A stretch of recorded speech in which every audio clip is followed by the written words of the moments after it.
श्रीराम समर्थ. सर्वांना सप्रेम नमस्कार. प्रवचन सुरू होण्यापूर्वी एक मिनिटभर आपण डोळे मिटून शांत बसूया आणि मग प्रवचनाला आरंभ करूया. श्री मंगलमूर्ती मोरया भगवती श्री जगदंबा माता की जय. श्री सद्गुरुनाथ महाराज की जय. राजाधिराज प्रभु रामचंद्र भगवान की जय. भगवती श्री सीता माता की जय. पवन सुत हनुमान की जय. सब संतन की जय. जय जय रघुवीर समर्थ. श्री राम जय राम जय जय राम.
आराध्य दैवतं गुह्यं सर्वं मे रघुनन्दनः.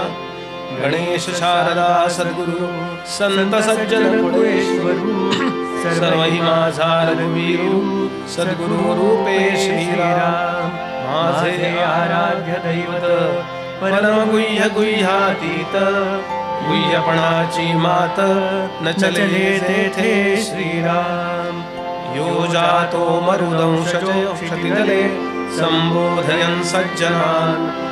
ग्रंथं यो रचयन् सुपुण्यजनकं श्रीदासबोधाभिधम्. यः कीर्त्या पठनेन सर्वविदुषां स्वान्तापहारिः सदा सोऽयमुक्तिकरक्षितौ विजयते श्रीरामदासो गुरुः ब्रह्मानन्दं मला वाटते अन्तरीत्वावसाने तुझा दासबोधासि त्वा बोधवावे अपत्या परीपाववी प्रेमग्रासा महाराजया सद्गुरु रामदासा ब्रह्मानन्दं परमसुखदं केवलं ज्ञानमूर्तिं द्वन्द्वातीतं गगनसदृशं तत्त्वमस्यादिलक्ष्यम् एकं नित्यं विमलमचलं सर्वधी साक्षिभूतं भावातीतं त्रिगुणरहितं सद्गुरुं तन्नमामि गुरुर्ब्रह्मा गुरुर्विष्णुः गुरुर्देवो महेश्वरः गुरुः साक्षात् परब्रह्म तस्मै श्रीगुरवे नमः। अनेन प्रीयतां देवो भगवान् जानकीपतिः श्रीरामचन्द्रः पूर्वेषाम् अस्माकं कुलदैवतं श्रोता वक्ता श्रीराम समर्थ श्रीराम समर्थ श्रीराम समर्थ जय जय रघुवीर समर्थ श्रीराम जय राम जय जय राम श्रीराम जय राम जय जय राम श्रीराम जय राम जय जय राम।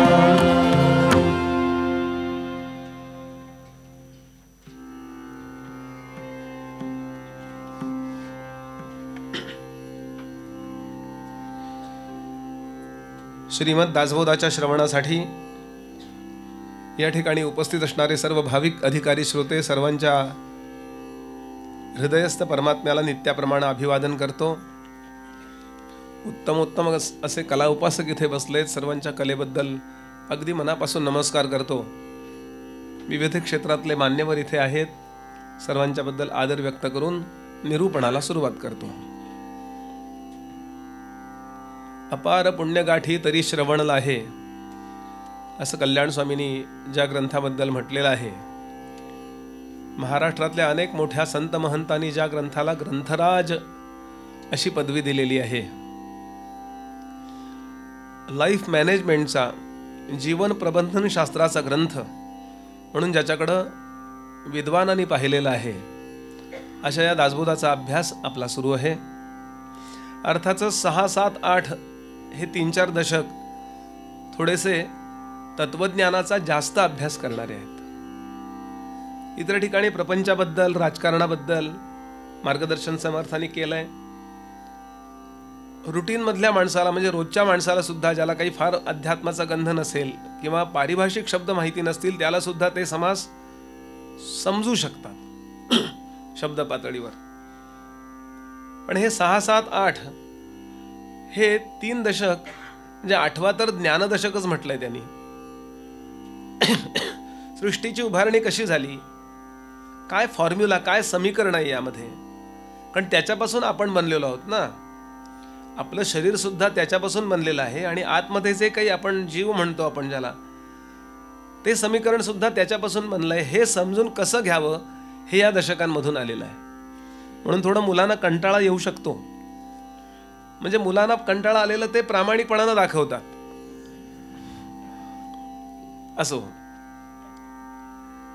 यातल्या एका महत्वाच्या समासाचा काल आपण विचार केला 7व्या दशकातल्या। तर म्हणजे कल्याणाने प्रश्न विचारला की एकदा तुम्ही निर्गुण श्रेष्ठ म्हणता, म्हणजे विश्व निर्मितीपूर्वी जे तत्व होतं ते शाश्वत आहे, ते जगाचं कारण आहे, जगत कार्य आहे आणि कार्य नेहमी नाशिवंत असतं कारणाच्या तुलनेने। लाकडापेक्षा टेबल नाशिवंत आहे, सुवर्णापेक्षा अंगठी नाशिवंत आहे। तुलनेनं सोनं जास्त, म्हणजे तुम्ही अंगठीचा बिलवर गेला तरी सोने पण नाहीसं होत नाही असं। माठ फुटतो, माती फुटत नाही, माती पण शाश्वत आहे। मत्वा कारण कारणम, या सगळ्या जगाच्या ती कारणं त्या कार्याची मानलेली आहेत। म्हणजे मातीचं कार्य माठ आहे, माठाचं कारण माती आहे। कारण आणि कार्य लक्षात येते ना। कारण म्हणजे ज्याच्यापासून बनतं ते, आणि ज्याच्यामुळं बनतं ते, अशी 2 कारणं असतात प्रत्येक गोष्टीला। एक कार्यापासून दूर राहतो असं कारण असतं, आणि एक कार्यात अनुस्यूत असतं असं एक कारण असतं। हा विषय येणार आहे पुढे आला तर मी सविस्तर बोलतो. तसं विश्वाचं कारण काय आहे आणि विश्वाच्या कारणामध्ये दोन जर कारण प्रत्येक ठिकाणी असतील, आई आणि वडील हे दोघं कारण आहेत की नाही, आपल्याला प्रत्येक गोष्टीत दोन कारणं असतात. एक कार्यापेक्षा वेगळा राहतो, तोच असला पाहिजे असं नाही.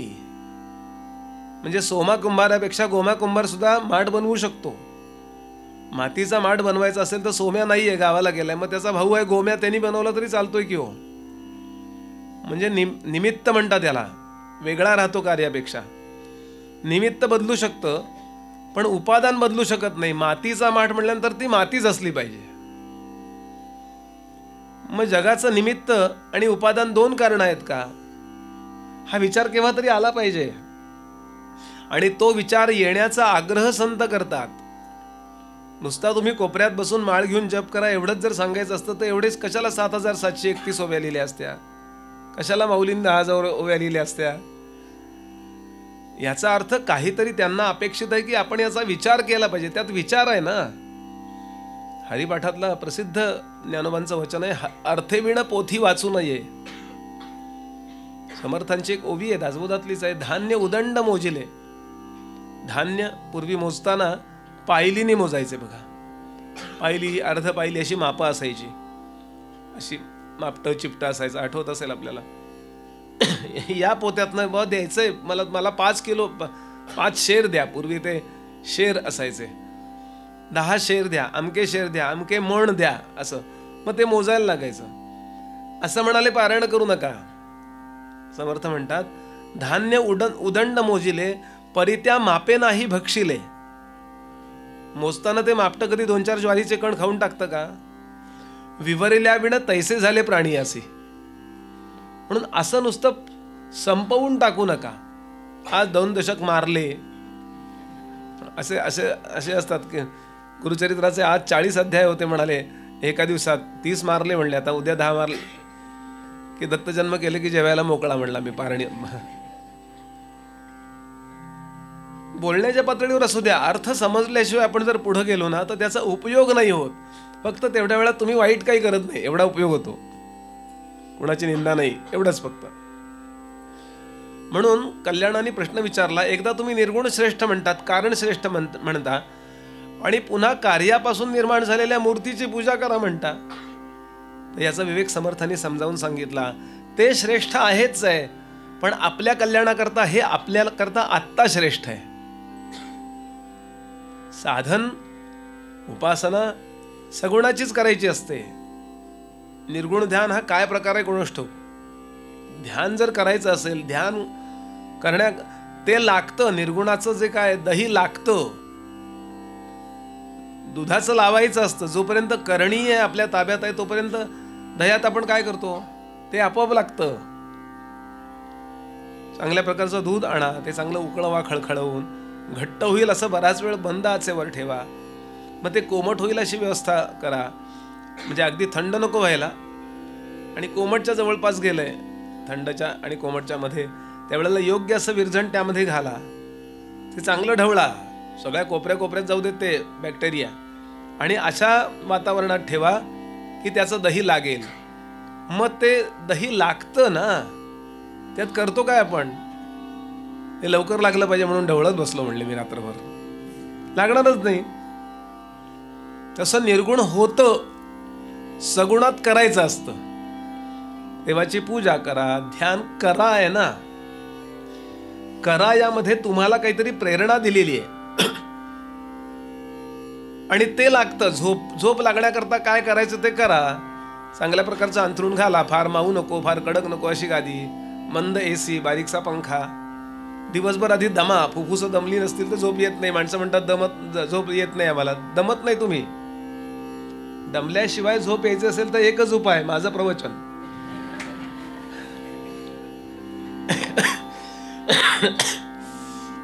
थोडासा कंटाळी होऊ नये म्हणून एखादा विनोद. मग ती झोप लागते. समर्थ हे समजावून सांगतात, बाळा करणे लागे भोजन, करणे लागे उदक प्राशन, मळमूत्र त्याग विसर्जन, तेही चुकेना. देहाचे धर्म जर चुकत नसतील तर देवाच्या सेवेचे धर्म का चुकवतोस. असं त्याला समजावून सांगितलं.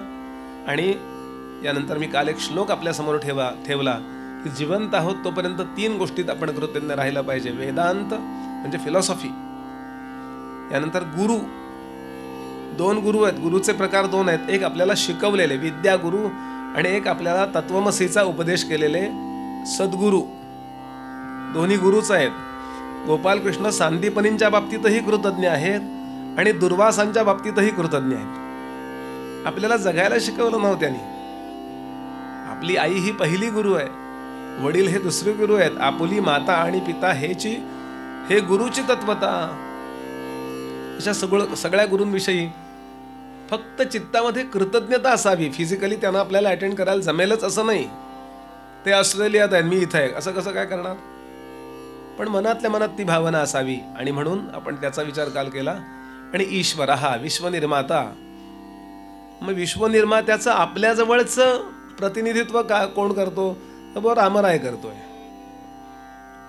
काल मी श्लोक सांगितला होता, त्याची आवृत्ती करतो. यावत जीवेत त्रयोवंद्याः वेदांतो गुरुः ईश्वरः आदौ ज्ञानाप्तये आणि पश्चात कृतघ्नता निवृत्तये. सुंदर श्लोक आहे. हे आपले प्रोग्रॅम्स आहेत, लक्षात घ्या. हे प्रोग्रॅम्स आहेत. एकदा ते प्रोग्राम्स फिट करून घेतले की या प्रोग्रॅमनीच चाललं पाहिजे. जसं आहे, तो प्रोग्राम रन होतो आणि आपलं व्हॉट्सअप चालतं ना, किंवा काय फेसबुक चालतं. तो प्रोग्राम आहे, काहीतरी त्याचा कोडिंग आहे आणि त्या कोडिंगनी तो ॲप्लिकेशन चालतं. तसं उपासनेला दृढ चालवावे, भूदेव संतासी सदा लवावे, सत्कर्मयोगे वय घालवावे आणि सर्वामुखी मंगल बोलवावे. प्रोग्राम दिलाय समर्थानी जीवनाचा. बस एवढं असलं की पुरे. याचा आपण विचार केला आणि काल आपण थांबलो. आता महत्वाचा विषय सुरू होतोय. थोडं आज उद्या तरी किमान थोडा वेदांतच आहे बरं का. मग पुढं आहेत गंमतशीर काही समास, त्याचा विचार करू आपण. प्रश्न असा आहे कल्याण स्वामींचा, म्हणजे श्रोत्याचा, असं म्हणतात ते, की हे विश्व नाहीये असं आपण म्हणतो. आपण म्हणजे नाहीये असं नाहीये आणि दिसतंय आपल्याला. मग दिसतंय याचं कारण काय? नाही असं आपण किती म्हणलो तरी सुद्धा आहे असा अनुभव आहे की नाही आपल्या पंचकर ज्ञानेंद्रियांना. कारण काय? हे साचा सारिखीच दिसे पण विचारताची नसे, मिथ्याची आभासे निरंतर पाहता. सातत्याने भारतीय वेदांत आपल्याला सांगतोय हे असं नाहीये. म्हणजे स्टेडी स्टेट फिजिक्स म्हणतात ना, ही गोष्ट आपली तत्वज्ञान मान्य करत नाही. स्टेडी काहीच नाहीये. पृथ्वी सतत बदल होत राहतो. यात नित्य नाहीये, यात बदल होतोय. आपल्या शरीरात बदल होतोय की नाही? दिसायला मी काल दिसत होतो तसाच आज दिसलो जरी, तरी सुद्धा माझ्या पेशीत बदल झालाय की नाही? म्हणजे प्रत्येकाच्या. आपण आंघोळ करतो त्यावेळेला कोट्यावधी पेशी वाहून जातात, म्हणजे त्या कालच्या पेशी नाही राहिलेल्या. आपली जीभ आपण खाऊन टाकत असतो. येतं ना आपल्याला लाळ येते, पिऊन टाकतो आपण. आपलं नुसतं असं केलं तरी आता हजारो पेशी उडाल्या माझ्या, म्हणजे मगाशच्या नाही राहिले ना. स्टेडी असं काहीच नाहीये असं आपला वेदांत सांगतो. आजचं विज्ञानही तेच सांगतं. त्याच्याकरता मी CCMचा काल उदाहरण दिलं आपल्या समोर, की सतत हे स्फोट चालू आहेत आणि अस्थिर असणारा हा संसार आहे, अस्थिर असणारं हे विश्व आहे. अस्थिर हा शब्द स्थिर वरूनच आहे, लक्षात घ्या. काहीतरी त्यात स्थिर आहे. सोपं करतो जरा. एकदा 5व्या वर्षीचा, 10व्या वर्षीचा, 15व्या वर्षीचा असे आपले फोटो डोळ्यासमोर ठेवा. एक 7-8-10 फोटो होतील, ते 15-20 फोटो होतील. बदल झालाय की नाही हो? 5व्या वर्षी आपण कसे होतो, 10व्या वर्षी कसे होतो, 15व्या वर्षी तर मग 20व्या वर्षी जरा 40, 50. समर्थांनी म्हटलंय बरं, 50 वर्ष होती श्यामकेश शुभ्र होती, हालती दाताच्या पंक्ती याला म्हातारा म्हणती. म्हणजे बदल होत गेला की नाही? बदल होत गेला हे न बदललेलाच अनुभव येतं की नाही, न बदललेला आहे जो त्यालाच अनुभवाला येतो की नाही. म्हणजे नेहमी बदलणार आणि न बदलणार या दोन्हीचा अनुभव आपण घेतोय. न बदलणार असं एक आत्मतत्व आहे. 5व्या वर्षी आपण होतो तेच आता 50व्या वर्षी आहोत की नाही. आतमध्ये काय वेगळं आहे का काही? किंवा रात्री झोपताना मकरंद बुवा होते आणि सकाळी जागा होताना प्रतीक सलगर म्हणून जागा झालो मी यातनं, असं कधी होतं का? नाही होत ना. याचा नीट अभ्यास करा म्हणाले. म्हणजे होतं कसं, आपण केवळ अस्थिर अशा संसारावरती आपल्या विचारांना आरूढ केलंय आणि म्हणून आपण अस्थिरतेचा अनुभव घेतो. आपण अस्थिर नाही आहोत, आपण स्थिर असणारं शाश्वत असणारं परब्रह्म तत्व आहोत. हा सिद्धांत आहे भारतीय वेदांताचा. कळलं तरी आणि नाही कळलं तरी. पृथ्वीच्या मध्ये असणारी ग्रॅव्हिटी पॉवर कळली तरी आहे आणि नाही कळली तरी आहेच आहे. तिचा आपल्यावर होणारा परिणाम बदलत नाहीच आहे. अशिक्षित मनुष्य तो आकाशात पाखरासारखा उडतो आणि न्यूटनचा अभ्यास केलाय ज्यांनी तो मात्र चिकटतो, असं काही आहे का? फॅक्ट असते ती फॅक्टच असते. हे वेदांमध्ये आलंय. हे आजच्या विज्ञानाला थोडं थोडं कळायला लागलंय की हो समथिंग इज दर बट वी डोंट नो.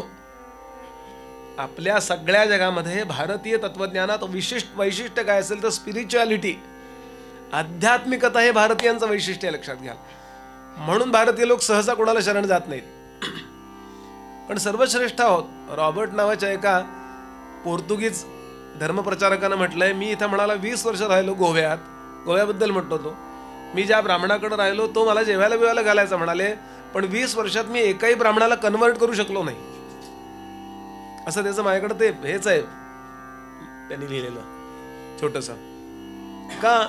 त्याला माहिती आहे मी वेद म्हणतो, वेदात सगळं आलंय रे. तू विज्ञान तुमच्या बायबलमध्ये आलेलं नाहीये पण आमच्या वेदात आलंय म्हणतो तो. कारण गॅलिलीनी 1632 साली पृथ्वी गोल आहे असा शोध लावला आणि त्याकरता त्याला व्हॅटिकन सिटीचा कैदी म्हणून राहावं लागलं आयुष्यभर. त्याला विष पाजलेलं आहे. का? तर बायबलमध्ये नाही सांगितलेलं ते तू सांगतोयस. पण आपल्याकडे भूगोल नावाचं वर्णनच आहे. पृथ्वी गोल आहे हे वर्णन आहे भागवतातल्या 5व्या स्कंधात. आणि ते कसं आहे, अगदी चेंडू सारखी नाही आहे, किंचित लंब गोल आहे अशी, किंचित अंड्यासारखी, अंड्या इतकी नाही थोडंसं. आणि फिरताना पण ऑर्बिट जे आहे ते असं आहे बघा, ऑर्बिट बरोबर गोल नाही आहे. आणि हे किती वर्षापूर्वी, 5000 वर्षापूर्वीचं भागवत आहे. त्याच्यापूर्वी वेद आहेत लाखो वर्षापूर्वीचे. आणि हे आमचे अभ्यासक आहेत. असो, मला आता सांगायचं काय, मग हे निर्माण झालेलं नाहीये असं तुम्ही म्हणता, म्हणजे नाहीये आता आपल्याला इंद्रियांनी अनुभवाला येत आहे, ते नाहीये असं पुन्हा पुन्हा सांगतायत आणि आपल्याला तर अनुभवाला येत आहे. मला एक माझा मित्र म्हणाला होता, सगळं समोर व्यवस्थित दिसतंय धडधडीत, ते नाकारायचं आणि अजिबात दिसत नाहीये, अजिबात ऐकू येत नाहीये, इंद्रियानं अनुभव येत नाहीये, अशा परमात्म्याला मानायचं. ही काय कटकट आहे म्हणे तुमची. बरोबर आहे अगदी त्याचा मुद्दा. त्याचं उत्तर इथं देतात. फार सुंदर उत्तर आहे. अविद्येने अविद्या देखिली, म्हणून गोष्टी विश्वासली, तुझी काया अवघी संचली अविद्येची. आता अविद्या म्हणजे काय याचा थोडा विचार करायला पाहिजे. किंवा तरी ते येणारच आहे. आत्ताच सांगतो तो फॉर्म्युला. विश्वनिर्मितीची प्रक्रिया येणार आहे पुढे, त्या डिटेल्स आहेत. पण एकदा केव्हा तरी पक्का असलं पाहिजे की कसं निर्माण झालं हे सगळं. तर एकदा केव्हा तरी हे नव्हतं अशी स्थिती होती. आज अनुभवाला येते म्हणून नव्हतं असं म्हणायचं. आजही ते नाहीच आहे असा सिद्धांत आहे त्यांचा. कळायला थोडा अवघड आहे. ते म्हणाले नव्हतं अशी स्थिती होती आणि त्या परब्रह्म तत्वावरती जशी समुद्रावर लाट येते अशी एक लाट आली. का आली? आली, हेच त्यातलं उत्तर आहे. का असं विचारू नका. माऊली म्हणाली विश्वाबद्दल बोलणं, माऊलींची ओवी अशी आहे, वांझेची या लेका कैची जन्मपत्रिका. ते म्हणले असं इकडं त्याचा चंद्र पडलाय आणि इकडं राहू आहे. राहू चंद्र युती आहे याची, त्यामुळे हा कायम खेदात असणार आहे. आणि सप्तमात मंगळ पडलाय, त्यामुळे याचं बायकोशी पटणार नाहीये. आणि गुरु मात्र त्याचा पराक्रमच पडल्यामुळं हा भरपूर कार्य करेल. हा कुणाचा मुलगा आहे? अरे ज्याला एका बाईला मुलगा झाला नव्हता ना, त्याची पत्रिका आहे ही. माऊली म्हणाली, वांझेची या लेका कैची जन्मपत्रिका. ही जन्मपत्रिका म्हणतोय विश्वाची, आपण ते वांझेच्या लेखाची पत्रिका म्हणतोय म्हणाले. पण ठीक आहे, नाही आहे कळायला पत्रिका मांडायची. एक महत नावाचं तत्व त्याला म्हणायचं. ती पहिली जी लाट आली त्याला म्हणायचं महत नावाचं तत्व. आणि महत नावाच्या तत्वामध्ये मी असा बोध त्याला झाला. मी आहे. काय संकल्प आहे? वेदांमधला मंत्र आहे, एकोहम बहुस्याय प्रजायेती संकल्प. मी एकटा आहे, मी अनेक होईन. दासबोधातलीच समर्थांची ओवी आहे, इच्छा बहु होण्याची परमेश्वरास होता साची, मग तो प्रकृती पुरुषाची रूपे धरी. आणि मग त्या जो संकल्प झाला, या संकल्पातून तीन, म्हणजे ती संकल्प नावाची जी गोष्ट आहे, या संकल्पाला म्हणायचं मी असा बोध त्याला झाला. म्हणजे मी असं आपल्याला मग काल म्हणलो ना, सकाळी जाग येते त्यावेळेला आपल्याला मी असं, म्हणजे विदिन सेकंदाच्या 1000 अंश. आणि मग आपण पटकन काल जिथे होतो ना तिथून सुरुवात करतो. ब्रश करायचंय पहिलं, आज ही काम आहेत, आज बँकेत जायचंय, आज कोर्टात जायचंय, आज अमुक काम करायचंय, आज हे फोन करायचे आहेत, हे पत्र लिहायचे आहेत, आंघोळ आधी लवकर करायची, आता नंबर लागतो का बघूया. असे हजारो विचार येतात आपल्यामध्ये. म्हणजे देहामध्ये आपण विचार आणतो, देहाच्या द्वारे जगात प्रेरतो, असा विचार करा. तसं त्याला सुद्धा एक संकल्प, आणि ते जे विश्व मन आहे, विश्व नावाची गोष्ट निर्माण होण्यापूर्वीचं मन आहे, त्याला म्हणायचं विष्णू जाणीव. विश्व निर्माण होण्यापूर्वीची जाणीव याला म्हणायचं विष्णू. व्यापनोती ती विष्णू. आणि त्या विष्णूने विश्व निर्माण करण्याकरता एक असिस्टंट निर्माण केला, त्याला म्हणायचं ब्रह्मदेव. आणि ब्रह्मदेवानं हे विश्व निर्माण करायला आरंभ केलाय. तो कसा केला? म्हणजे ब्रह्मदेवाचं शरीर नंतर झालंय. आधी सिस्टीम निर्माण होते, मग मॅटर निर्माण होतो. आधी प्रॉपर्टी निर्माण होते आणि मग मॅटर निर्माण होतोय, लक्षात ठेवायला. आधी तिखटपणा निर्माण होतो, नंतर मिरची निर्माण होते. तो तिखटपणा ठरवतो, हा आकार आपण ठेवूया, हे लक्षात घेऊया बरं का. हे समजायला थोडं अवघड आहे. आणि 3 प्रकारचे गुण निर्माण झाले. ते 3 गुण कुठले? सत्व, रज आणि तम. तसा कुठलाही अधिकारी पेंटर असतो, तो 3च रंग घेतो, माहितीये ना आपल्याला. आपले जे घरामध्ये प्रिंटर असतात ना, त्यात किती कार्ट्रीज असतात? 3च असतात.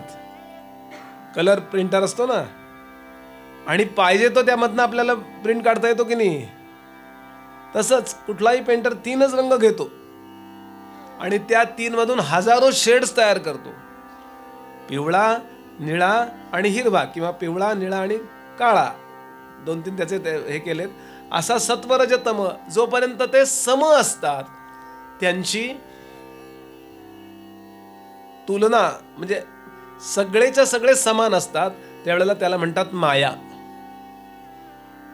आणि ज्या क्षणाला ते आपला तोल ढळवतात, म्हणजे इम्बॅलन्स होतात, त्यावेळेला त्याला म्हणतात अविद्या. आणि अविद्या निर्माण झाली म्हणजे शबल झाले, ते डायल्यूट झाले की त्यातून पंचमहाभूत निर्माण होतात. थोडंसं काळजीपूर्वक ऐका बरं का.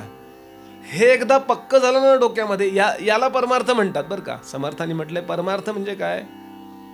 या गोष्टी पक्क्या करून टाका. प्रपंच चांगला चालवायचा असेल तर काय? समर्थांची दासबोधातलीच ओवी आहे, प्रपंची पाहिजे सुवर्ण. सुवर्ण म्हणजे पैसे. पैशाशिवाय प्रपंच चांगला होत नाही. म्हणजे अनिवार्य आहे, फक्त पैशाने होतो असं नाही. पण पैशाशिवाय तुम्ही काय जेवणार कसे? कपडे कसे? कुठल्या दर्जाचे सोडून द्या, पण काहीतरी तर अंगावर पाहिजे ना. फार प्रॅक्टिकल संत होता हा. प्रपंची पाहिजे सुवर्ण, परमार्थी पंचीकरण आणि महावाक्याचे विवरण. पंचीकरण आणि महावाक्य यांनी परमार्थ नीट होतो, आणि धनाने प्रपंच नीट होतो. धनाने परमार्थ करायला जाऊ नका. परमार्थ मनाने करायचा असतो आणि प्रपंच धनाने करायचा असतो. माणसं बरोबर विरुद्ध करतात की नाही. त्यांना वाटतं तिरुपती बालाजीला 1 कोटी दिले की झाला परमार्थ. तिरुपतीला ते नको आहे, ते द्या पॉसिबल असलं तर, ते काही नको असं नाही, तिथल्या सिस्टीमला व्यवस्थेला उपयोगी पडतं. पण धनाने परमार्थ करायचा नसतो. धन निर्माणच त्यांनी केलंय, त्याला काय आपण देणार आहे हो. आणि म्हणून हा अभ्यास फार महत्वाचा आहे. मुद्दा आपला काय चाललाय की ती समान गुणांची स्थिती ढळली. उदाहरण सांगतो मी आपल्याला. एक माणूस आहे काय एसी बंद झाला का? समान गुणांची स्थिती ढळली का? बघा, काय उठून बघायचं असलं बघा, मला काही प्रॉब्लेम नाही. अस्वस्थ होऊन ऐकण्यापेक्षा स्वस्थ होऊन. एक माणूस उभा आहे असं समजा, कल्पना डोळ्यासमोर आणा. कळाय करता सांगतोय. त्याच्या कमरेला दोऱ्या बांधलेल्या आहेत, चांगल्या मोठ्या अशा एवढ्या. त्या स्काउट मधल्या असतात ना, माझं स्काउट झालेलं आहे त्यामुळे मला डोळ्यासमोर आहे ती. अशी अशी करून एवढा छोटा पिळा करून म्हणजे मारली तर खूप जोरात लागते ती. अशी दोरी, अशी कल्पना करा. तर त्याला बांधताना कसं बांधलंय कमरेला, चांगला मजबूत पहिलवान आहे. कमरेला बांधताना त्याला 1, 2 आणि 3 असे 3 फास टाकलेत कमरेला. आणि बरोबर 120 एवढ्या अंशात ते दोऱ्या बांधलेल्या आहेत. म्हणजे इकडे एक जण ओढतोय, इकडे एक जण ओढतोय, बरोबर मागून एक जण असं ओढतोय. 12 36 360 अंश बरोबर समान विभागलेले आहेत. डोळ्यासमोर आणा. आणि समान ताकदीनं 3 जण ओढतायत. कुठं जाईल होतो? स्थापत्यशास्त्राच्या दृष्टीनं तो कुठंच जाणार नाही, कारण समान आहे. सगळीकडनं आलेला जो जोर आहे ना समान आहे, त्यामुळे कुठंच जाणार नाही. अगदी फार ओढला तर वर जाईल. ही स्थिती आहे ना, गुणसाम्यावस्था म्हणतात.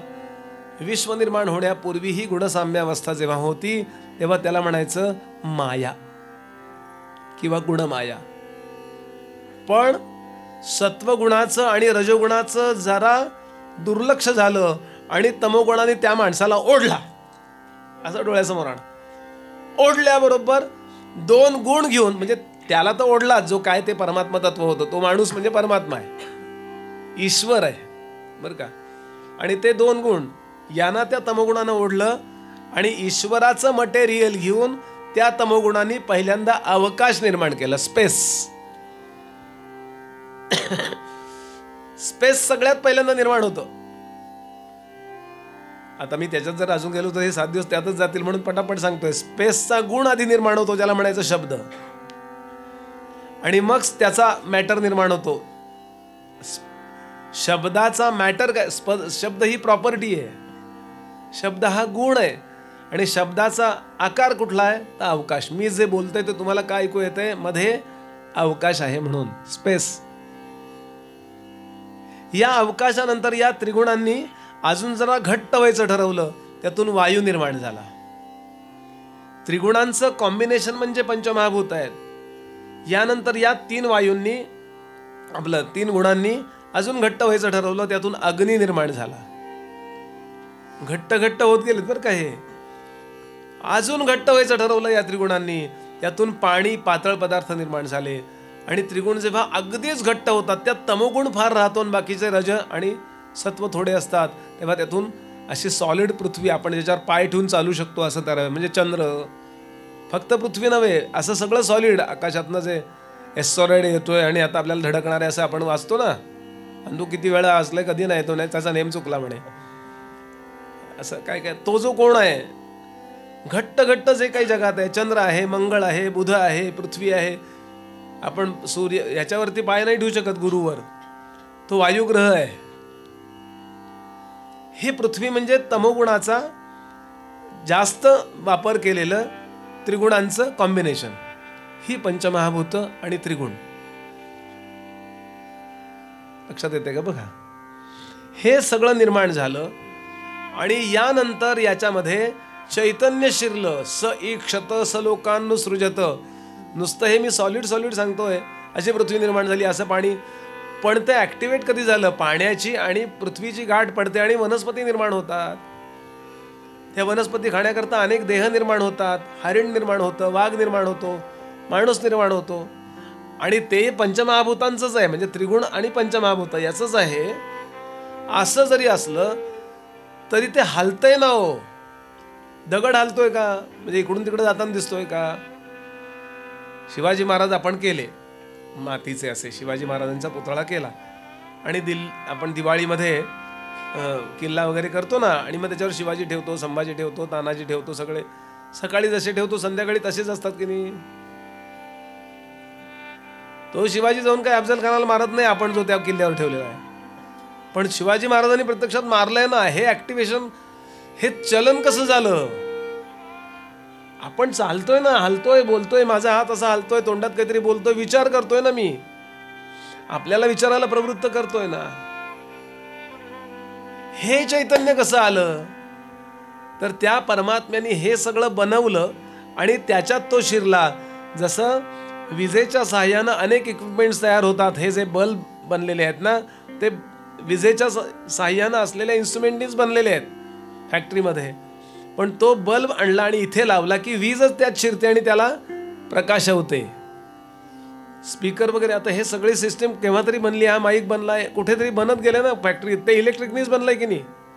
काहीतरी इक्विपमेंट्स त्यांच्याकडे असे आहेत की अशा प्रकारे जाळीदार, पहिल्यांदा जाळ्या बनवल्या, पहिल्यांदा साध्या तारा बनवल्या, मग तारा त्या एकत्र केल्या, मग त्या प्रेस केल्या, मग तो बरोबर असा इथं बसेल असा केला. असं झालं ना. तसंच हे बनलं आणि इथे आल्यानंतर विजेचं कनेक्शन त्याला दिल्याबरोबर हे आपल्याला म्हणजे ते वर्क व्हायला लागलं. तसं या पंचमहाभूतातून देह बनतो आईच्या पोटामध्ये आणि नंतर 2.5व्या महिन्यामध्ये तो ऍक्टिव्हेट होतो. वेगळं हार्ट पंपिंग सुरू होतं त्या परमात्म्याच्या यानी. आणि सुरुवात झाल्यानंतर त्याला जे बसवलेले अनेक अवयव आहेत ना, म्हणजे कळवून घेण्याची जी इंद्रिय आहेत त्याला म्हणायचं ज्ञानेंद्रिय, आणि काम करण्याची इंद्रिय आहेत त्याला म्हणायचं कर्मेंद्रिय. काम करण्याकरता पाय लागतात इकडून तिकडं जायला, हात लागतात, वाणी लागते, वाचा, पाणी, पाद, शिस्न, गुद, ह्या 5 कर्मेंद्रिय आहेत. आणि चक्षु, घ्राण, त्वचा, श्रवण आणि रसना ही 5 ज्ञानेंद्रिय आहेत. किती तिखट झालंय बुवा आमटी, हे कशाने कळते आपल्याला? जेव्हाने कळते. एसी बंद आहे वाटतं, झाला वाटतं सुरू. हे कशाने कळतं? त्वचेने कळतं. स्पर्श नावाचा गुण कशाने कळतोय? रूप नावाची गोष्ट कशाने कळते? चक्षुने कळते. चक्षु नावाचं ज्ञानेंद्रिय आपलं नेत्र नावाच्या गोलकात आतनं बसवलेलं आहे. गोलक आहे फक्त डोळा. डोळे व्यवस्थित असतात पण दिसत नाही बघा काही लोकांना. सगळं चांगलं आहे म्हणाले तरी दिसत नाही का? चक्षु नावाच्या इंद्रियाचा आणि नेत्र नावाच्या गोलकाचं डिस्क म्हणजे ते कनेक्शन मोडलेलं असतं काहीतरी. अजून अवघड नको करायला. आणि आता समर्थ सांगतायत रूप नावाचा विषय भोगण्याकरता चक्षु नावाचं इंद्रिय जे बसवलेलं आहे त्याच्याकरता रूप नावाचा जो काही अनुभव आहे तो खरा असणार आहे की नाही?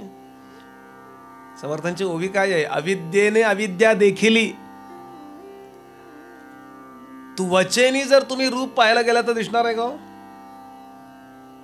लक्षात येत आहे ना? बघा फक्त डोळे नाही आहेत, एखादा मनुष्य आंधळा आहे, त्याच्याकरता रूप नावाचा विषय आहे का? एखाद्या माणसाला बधीर झालेला आहे, त्याला कुष्ठरोग झालाय, त्याच्याकरता स्पर्श नावाचा विषय आहे का? नाही का? ती सेन्सेशनच संपतं. एखादा मनुष्य बहिरा आहे, त्याच्याकरता शब्द नावाचा विषय आहे का? म्हणजे ज्ञानेंद्रियाच्या सहाय्यानं पंच अशा विषयांचा अनुभव घेण्याची सिस्टीम परमेश्वराच्या त्या व्यवस्थेने लावलेली आहे. 5 ज्ञानेंद्रिय नसतील तर त्याच्याकरता 5 विषय आहेत का? बोला. आता विश्व निर्माण होण्यापूर्वी 5 विषय होते का? 5 ज्ञानेंद्रिय होती का? म्हणजे नाटकातली कामं चालली आहेत ही सगळी. हाही नाटकातला आहे बघणारा आणि अनुभवणाराही नाटकातला आहे. आणि म्हणून ते खरं आहे असं आपल्याला वाटतंय. आपण नकळत साक्षीभाव सोडून आपण म्हणजे वेदांतातला शब्द आहे उपाधी पक्षपाती जेव्हा प्रतिबिंब होतं त्यावेळेला प्रतिबिंबाचे गुणधर्म बाजूला पडतात आणि उपाधी जी आहे, म्हणजे उदाहरण सांगतो, चंद्राचा प्रतिबिंब जर पाण्यात पडलंय आणि पाणी झुळझुळ वाहत आहे, तर चंद्र हल्ल्यासारखा वाटतो की नाही? चंद्र हल्लाय का? नाही ना हल्ला चंद्र. मग हलतोय असं का वाटतो? ज्यात पडलाय ते हलतंय. आता आपण या ज्ञानेंद्रियात पडलोय. खूप मी सोपं करून सांगतोय बरं. आणि या ज्ञानेंद्रियांच्या द्वारेच विश्वाचा अनुभव घेतोय. ज्ञानेंद्रियांच्या बाजूला व्हा, झोप लागल्याशिवाय राहत नाही. ज्ञानेंद्रिय आणि कर्मेंद्रिय आणि मनापासून बाजूला व्हा, समाधी लागल्याशिवाय राहत नाही.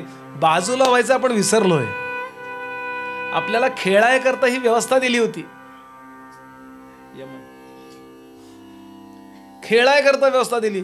आता खेळ खेळासारखा करायला पाहिजे ना. असं आहे, खेळात जर आपल्याला काही भाग घ्यायचा असेल ना, तर थोडं आपल्याला लिबरली म्हणजे थोडासा मोकळेपणा द्यावा लागतो. म्हणजे 1.5 बॅटमध्ये खेळा असतं की नाही, तेवढं तर फुटवर्क करता. तसं आपल्याला या शरीरात आल्यानंतर थोडंसं आपल्याला दिलं की कर स्वतंत्र विचार. पण आपण गंमत कशी केली, स्वतंत्र विचार कर कर म्हणत आपण या देहामध्ये इतके इन्व्हॉल्व झालो. मी याला नेहमी दृष्टांत देतो, पिक्चर बघताना माणसं केवढी इन्व्हॉल्व होतात बघा ना. पूर्वीच्या काळी म्हणजे मला माझं लहानपण आठवते, नवीन टी व्ही आला होता आमच्याकडे. ज्यांच्याकडे टी व्ही होता, आमच्याकडे तर नव्हता, पण ज्यांच्याकडे जायचं अगदी पुढं बसायचो, लहान लहान असं अगदी बसायचं.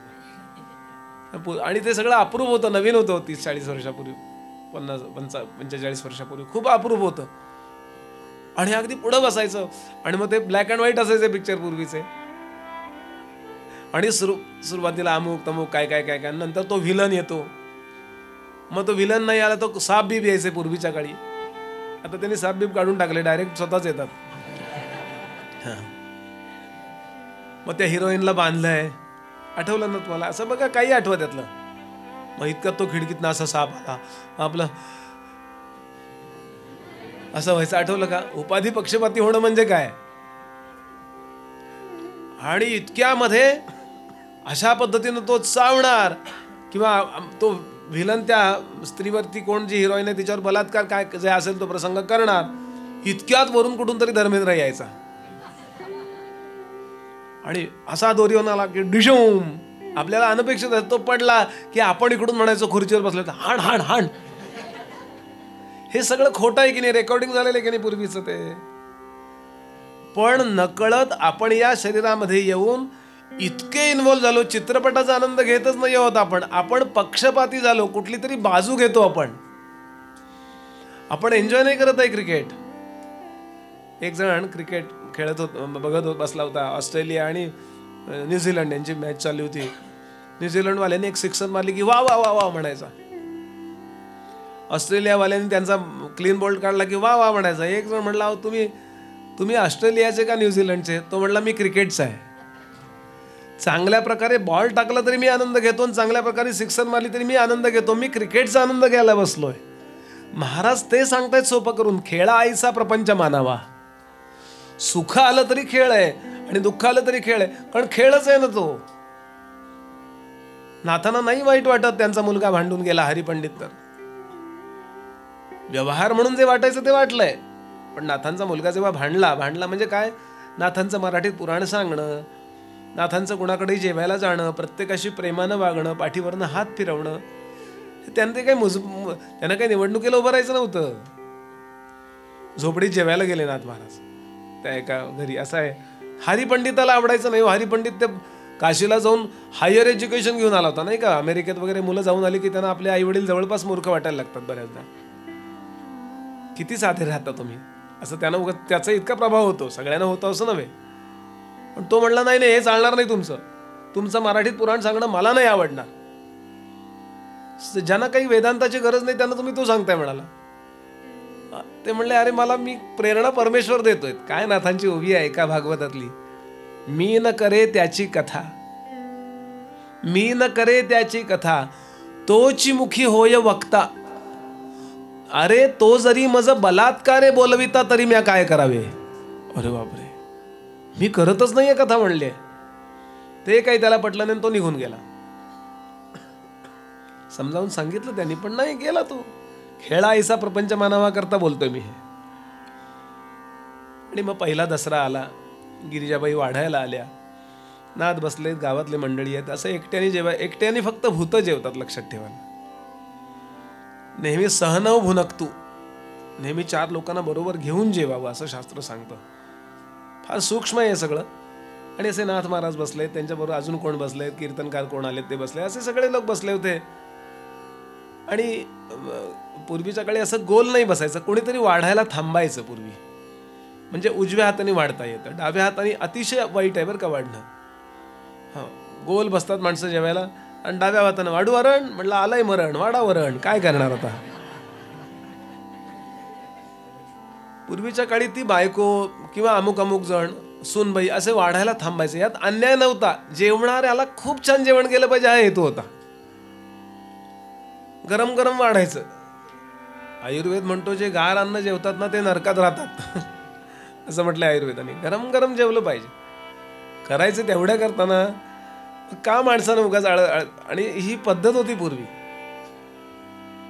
मी त्यानिमित्तानं संस्कृतीचा एक नामोल्लेख करून पुढे जातोय की पूर्वी जेवणाऱ्याचा विचार करून जेवण तयार केलं जात असे, आता वाढणाऱ्याचा विचार करून जेवण तयार केलं जातं.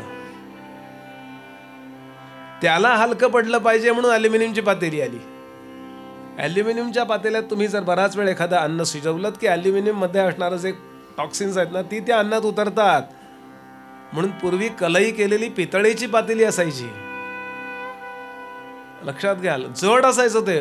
आता आचार्याला त्रास होणारच आहे, पण जेवणारा महत्वाचा होता पूर्वी. कागदाच्या प्लेट नव्हत्या, घाटणाऱ्याचा विचार.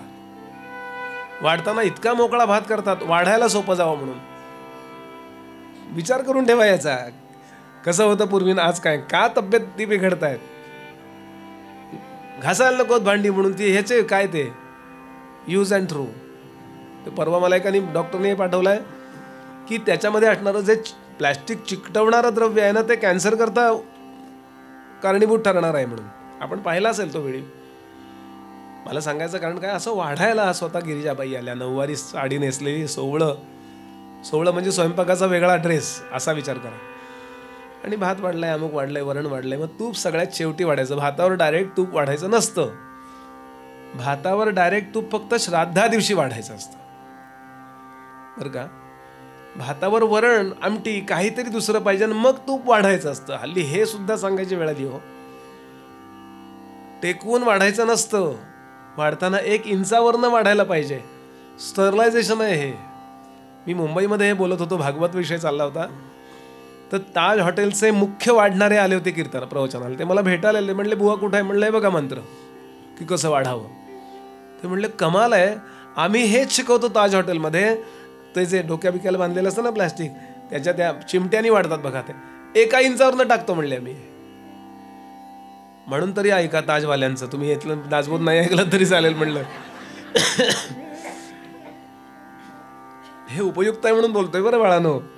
हल्ली पोळी टेकवायची पद्धत आहे, भाजीचा चमचा टेकवायची पद्धत आहे. नाही टेकवू, कारण आधीच्याची जर लाळ लागली असेल तर ती त्या चमच्याला लागते आणि तुम्ही मुख्य बादलीत घालून ढवळून दुसऱ्याला प्रसाद देता त्याचा. मला टोचून बोलतोय मी, पण यात काही मला तुमच्याकडे जेवायला यायचं नाहीये. आपल्या घरामध्ये सोवळं असावं. कुठल्याही जातीचा मनुष्य असो त्यांनी सोवळं पाळलंच पाहिजे. सोवळं म्हणजे स्ववलय.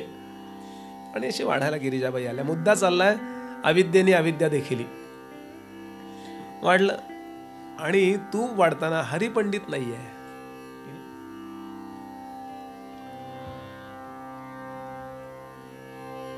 डोळ्यात पाणी येणारच आहे वाईच्या. टचकन डोळे पाणावलेत. चालेल. आणि सकाळपासून स्वयंपाकापासून डोळ्यात पाणी होतच, पण आता आवरू शकल्या नाहीत आणि डोळ्यातनं पाणी टचकन असं खाली पडलं, जमिनीवर पडलं. वाढताना ताटात नाही पडलं, जमिनीवर डोळ्यातनं पाणी पडलं. नाथाने पाहिलं. सारवलेल्या जमिनी असल्या ना की थेंबर पाणी जरी पडलं तरी दिसतं बघा. फरशीवर दिसत नाही. फरशीवर आपण पडलो की कळतं इथं पाणी होतं वाटतं. शिवरंजनी चालेल. काय नाथांचा प्रपंच आहे. खेळा ऐसा प्रपंच मानावा याकरता बोलतोय मी. व्यावहारिक जे दुःख असतं त्या दुःखाचं फिलिंग नाथांना नसेल का.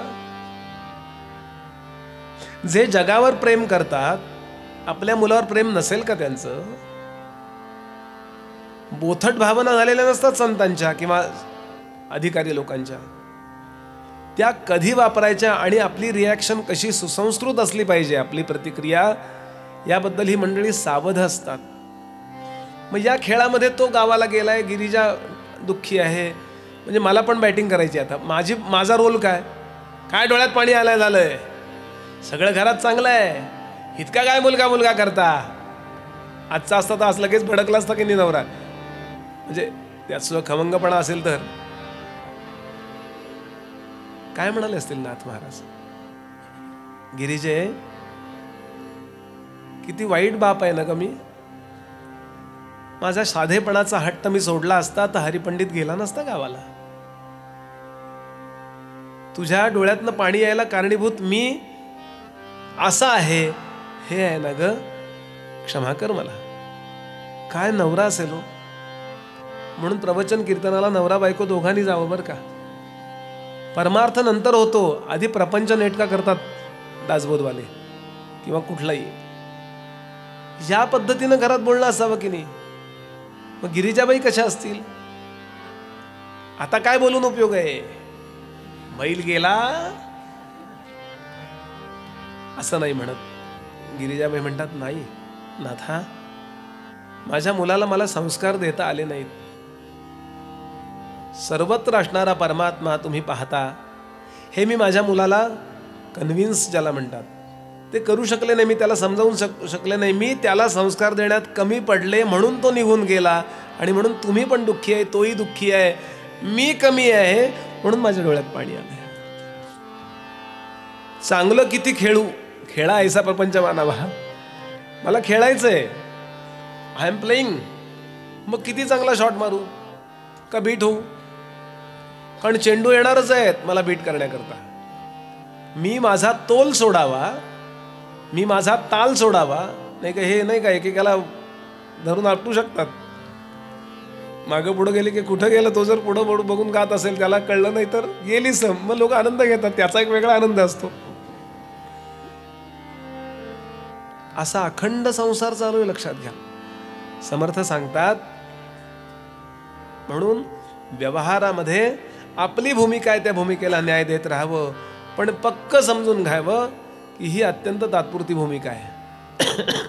मी कुणाचा मुलगा नाही, मी कुणाची बायको नाही, मी कुणाची आई नाही, मी कुणाचा काहीच नाही, मी देहाचाच नाहीये.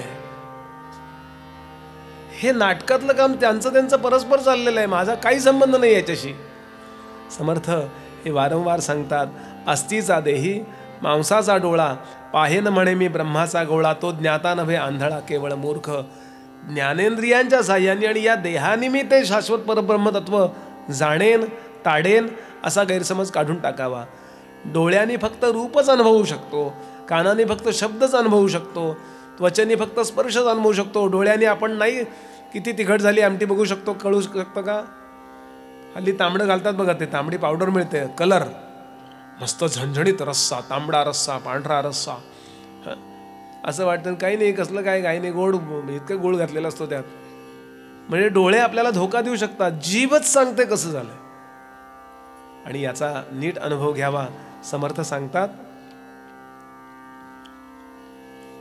यासाठी खूप नीट विचार करावा लागतो. यानंतरचा पुढचा 6व्या दशकातला 9वा समास आहे सार शोधन.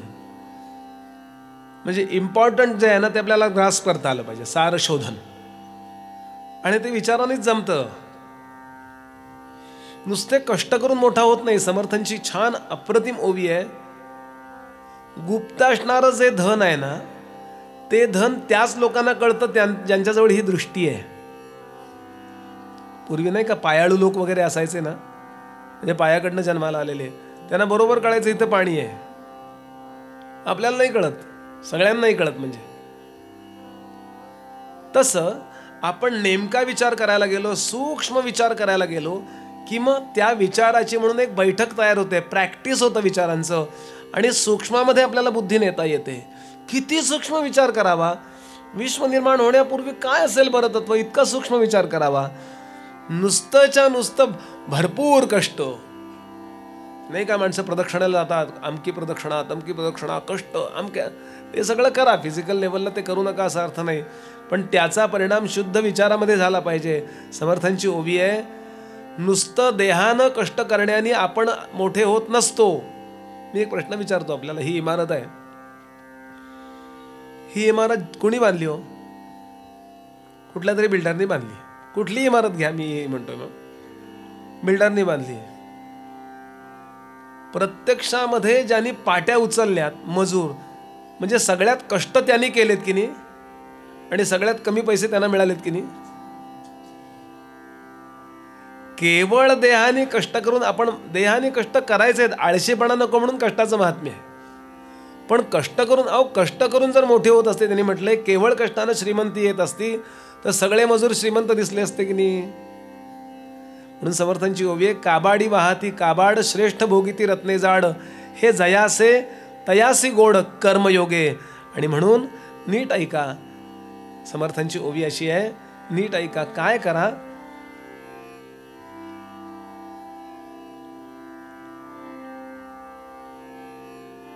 शांत बसून विचार करा.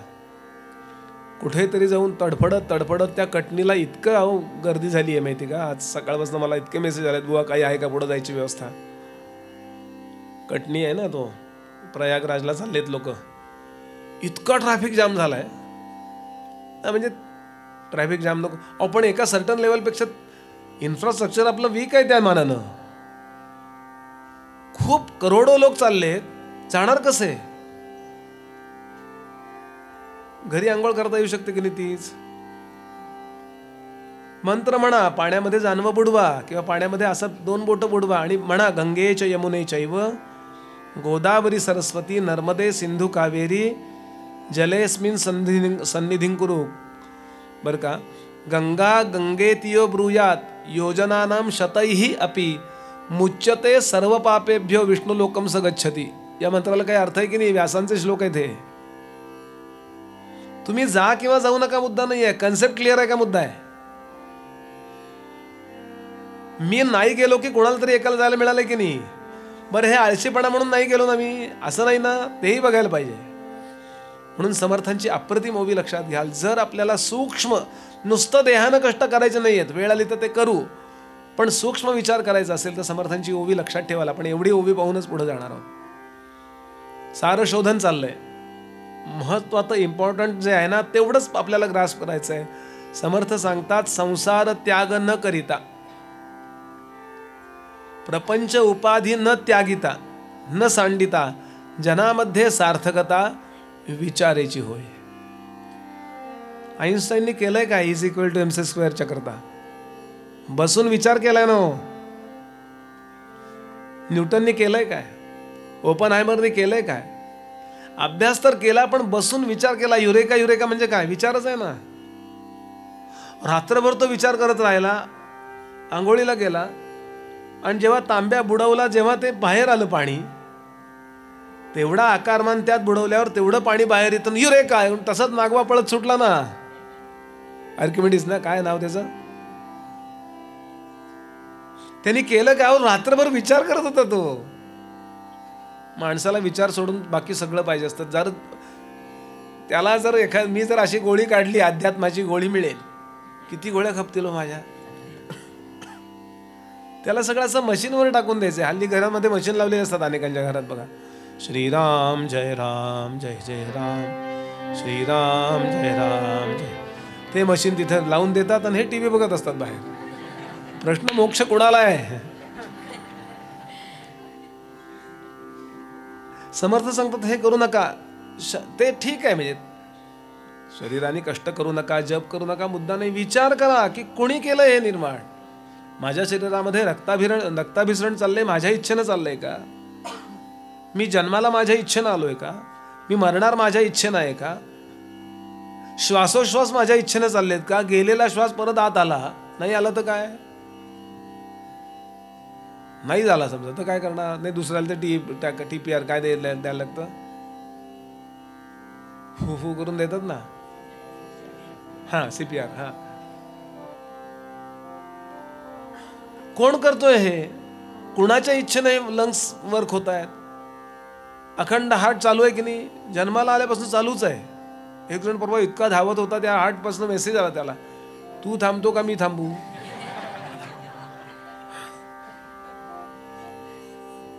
काय संस्था आहे तो या शरीरामध्ये? रक्ताभिसरण संस्था आहे, श्वसन संस्था आहे, पचन संस्था आहे, उत्सर्जन संस्था आहे. या संस्था कुणाला विचारून चालल्यात?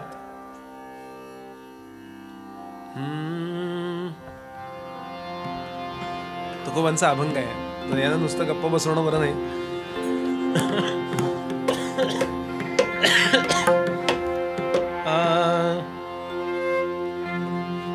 निसा ग ग म ग म प म प ग म ग सा रे सा निसा ग म प नि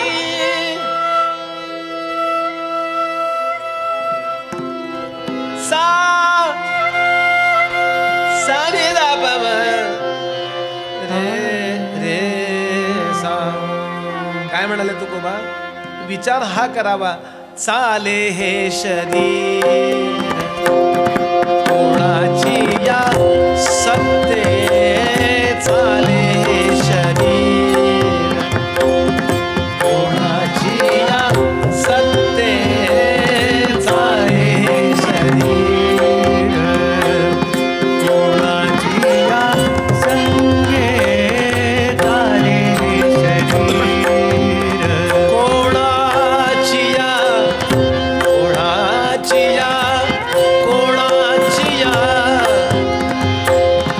कोणाची या सत्ते, कोण बोलविते हरी वीण, हरी वीण, हरी हरी वीण, चाले हे शरीर कोणाची या सत्ते, चाले हे शरीर कोणाची या सत्ते, चाले हे शरीर देखवी ऐकवी एक नारायण, देखवी ऐकवी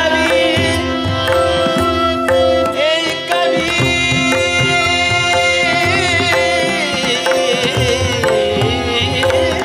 देखवी ऐकवी एक नारायण, देखवी ऐकवी आ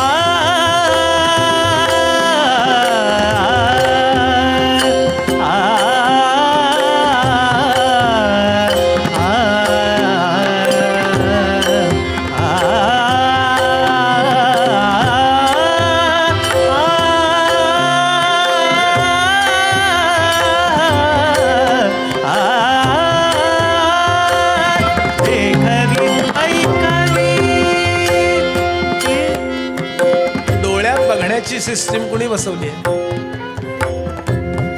9 महिन्याचे आपण झालो, आईच्या पोटात होतो, डॉक्टर म्हणले अहो त्या पोराला डोळे बसवून द्या बरं का, आईच्या पोटात असताना. असं काही आहे? बायबलमध्ये हा विषय येतो. केनोपनिषदाचाच विषय आहे बरं का. केन नावाचा उपनिषद आहे. He who planted eyes can not see. Yeshu ख्रिस्तांचा नवीन कराराचं बोलतो मी. ज्यानं डोळे प्लॅन केले त्याला दिसत नसेल, ज्यानं कान प्लॅन केले त्याला ऐकू येत नसेल, ज्यानं त्वचा प्लॅन केली त्याला स्पर्श कळत नसेल, ज्यानं आपल्याला आपल्या भावना दिल्या त्याला आपल्या भावना कळत नसतील. काय असेल ते तत्व? विचार रोज करावा. तुकाराम महाराज सांगतात, देखवी ऐकावी एक नारायण, तयाचे भजन, तयाचे भजन, तयाचे भजन, सुको नका, सुको नका, चाले हे शरीर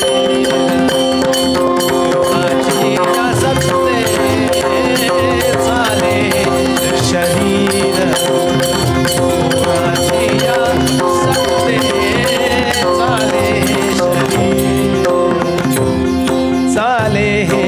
शरीर चाले हे शरीर.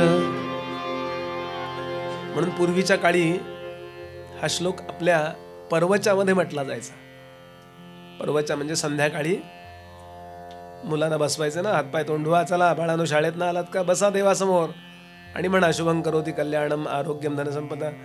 डोळ्यानी बघतो ध्वनी परिसितो, कानी पदी चालतो, जिव्हेने रस साखतो, मधुरही वाचे आम्ही बोलतो, हाताने बहुसाल काम करीतो, विश्रांती ती घ्यावया, घेतो झोप सुखे फिरोन उठतो, ही ईश्वराची दया. याचा विचार करा. समर्थ सांगतात त्या देवपणाचा, त्याला देव म्हणा. या शरीराला म्हणजे सगळ्या शरीराला, मुंगीच्या शरीराला, अमिबाच्या शरीराला, ब्रह्मदेवाच्या शरीराला चालवणारं जे कोण आहे ना, त्याचा विचार करा. आणि याला सारशोधन म्हटलंय. देह पाहिला की या देहाला चालवणारा कोण आहे याचा विचार झाला पाहिजे. देहाचा विचार आपण अवास्तव करतो, देहाला चालवणाऱ्याचा विचार कमी करतो. उपाधीचा विचार, देह म्हणजे फक्त वरचं टोपण आहे हो. एकच परमात्मा आहे. हिच्यात जो आहे ना तोच त्याच्यात आहे, तोच ह्याच्यात आहे, तोच ह्याच्यात आहे, तो राम उभा आहे त्याच्यातही तोच आहे. तिथून तो वर्क होतोय की नाही आपल्याला कळत नाही, कारण आपण इतक्या ॲब्स्ट्रॅक्ट लेवलला अभ्यास नाही केलेला. तो प्रल्हादाचा झाला होता म्हणून खांबातनं नरसिंह प्रकट झाले की नाही. विचार करून बघा हे कसं काय होय. समर्थांची आरती आहे आत्माराम नावाच्या देवाची, म्हणजे आत्मारामाची. नाना देही देव एक विराजे. पणत्या वेगवेगळ्या आहेत, प्रकाश एक आहे की नाही. नाना देही देव एक विराजे, नाना नाटक लीला सुंदर रूप साजे, नाना तीर्थी क्षेत्री अभिनव गती माझे, अगाध महिमा पिंड ब्रह्मांडी गाजे. 12 ज्योतिर्लिंगातून प्रकट होणारा एकच परमात्मा आहे. तोच तिरुपतीतून प्रकट होतो, तिरुपतीतून तोच महालक्ष्मीतून प्रकट होतो, आणि तोच आपल्या घरातल्या देवातनं प्रकट होतो. लालबागच्या गणपतीमध्ये विशेष काही आहे ना, आपला गणपती बिचारा गरीब आहे असं नाहीये. चालले लालबागला सगळे सेल्फी त्याच्याबरोबर. मला काही त्या गणपतीचा अपमान मी कोण करणार. विचार करावा घरातल्या गणपतीत त्यात फरक काय हो. जो सारसबागेत आहे, जो दगडूशेठमध्ये आहे, तोच माझ्या घरात आहे. एकदा असं पक्क करून टाकावं म्हणजे माणसं फरफटली जात नाहीत. आपण असे फॅडिस्ट झालोय बघा. सगळे चालले की हेही चालले. तुमची ड्युटी असेल तर जा. आता गृहमंत्री आले होते मध्यंतरी, त्यांची ड्युटी आहे तेवढे भक्त जोडून ठेवायचे कार्याशी. Okay, no problem. Concept clear असली पाहिजे. आणि याला सारशोधन म्हटले. सारशोधनचा फार आग्रह आहे बरं का समर्थांचा. समर्थ म्हणतात रुटीनचे तुम्ही परमार्थी होऊ नका. 4 लोक पोथ्या पुराण वाचतात, मठ मंदिरात जातात, तुम्ही पण चालले नाही. तुम्ही वेगळे असा, स्वतंत्र असा. असा विचार करणारेच मोठे झाले. ऍपलचं ते निर्माण केलं एकानंच, वापरतोय आपण सगळे.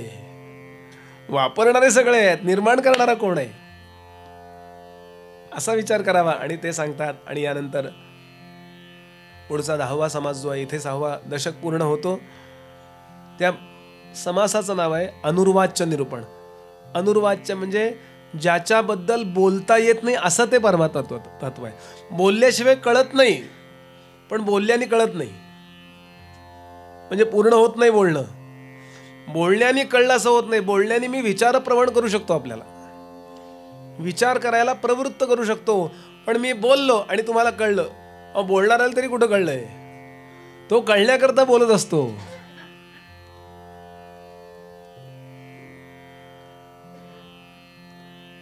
कळेपर्यंत बोलत राहायचंय. शुकदेव यांनी मुक्त झालेत आणि कळेपर्यंत ऐकत राहायचंय. राजा परीक्षित त्यांनी मुक्त झालाय. विचार करावा पुन्हा पुन्हा की बोललो मी, शब्द बोललो, गोड असा शब्द बोललो, साखर असा शब्द बोललो मी. कळलं का तुम्हाला? साखर असा शब्द बोलल्यानंतर तुमच्या ज्ञानेंद्रियाला, जिभेला साखरेचा अनुभव आला का? बोला. कानाद्वारे तुम्ही फक्त विचार केलात. ज्यानं खाल्ली नाहीये साखर त्यानं काय करायचं? कशी असते? अरे म्हणलं गोड असते. गोड म्हणजे काय? म्हणजे तिखट नसते. मग आवळाही तिखट नसतो. आंबट नसते, मीठही आंबट नसतं.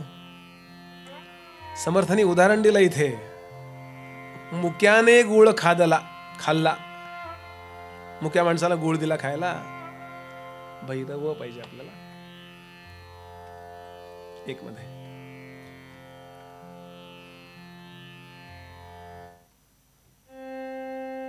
नीट ओवी ऐका. मुक्याने गुळ खादला म्हणजे हाणला. पूर्वीच्या काळी एवढाच ध्यान तेवढाच ध्यान वगैरे डाएट वेट नाही, खणखणीत खात असत माणसं, भरपूर काम करत असत. खाल्ला. त्याला विचारलं कसं झालं, नवीन होता केलेला त्या गुळाचा कारखाना. स्वतःच्या घरी एक जण आला,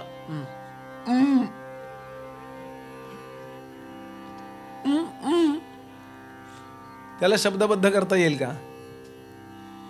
जो अनुभव आपल्याला घ्यायचा आहे तो शब्दबद्ध करता येत नाही असा मुद्दा इथे सांगतात. म्हणून समासाचं नाव आहे अनुर्वाच्य निरूपण.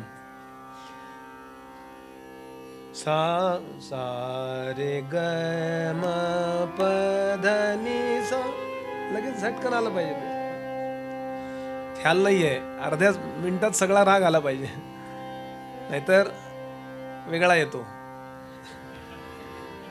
अमृतरायांचं पद आहे बरं का ह्याच्याकरता. ते म्हणाले कसं सांगू मी हो तुम्हाला, ते जे काय तत्व आहे शरीराला चालवणारं, सारशोधनचं स्पष्टीकरण पुढे सांगतायत. ते जे काय आहे ते सांगता नाही येणार रे. म्हणून काय म्हणतात अमृतराय, कस बोटान दाखवू तुला, कस बोटान दाखवू तुला, कस बोटान दाखवू तुला, कस बोटान दाखवू तुला, कस बोटान दाखवू तुला, कस बोटान दाखवू तुला, कस बोटान दाखवू. याला म्हणतात परब्रह्म, याला म्हणतात जाणीव, याला म्हणतात ईश्वर. हे कसं सांगू? पण असं म्हणताना इकडे पण आहे ना, असं जेव्हा करतो त्यावेळेला फक्त तिकडे असा अर्थ होतो. कस बोटान दाखवू तुला, कस बोटान दाखवू तुला, घे अनुभव गुरुच्या मुला, घे अनुभव गुरुच्या मुला, गुरुच्या मुला, गुरुच्या मुला, कस बोटान दाखवू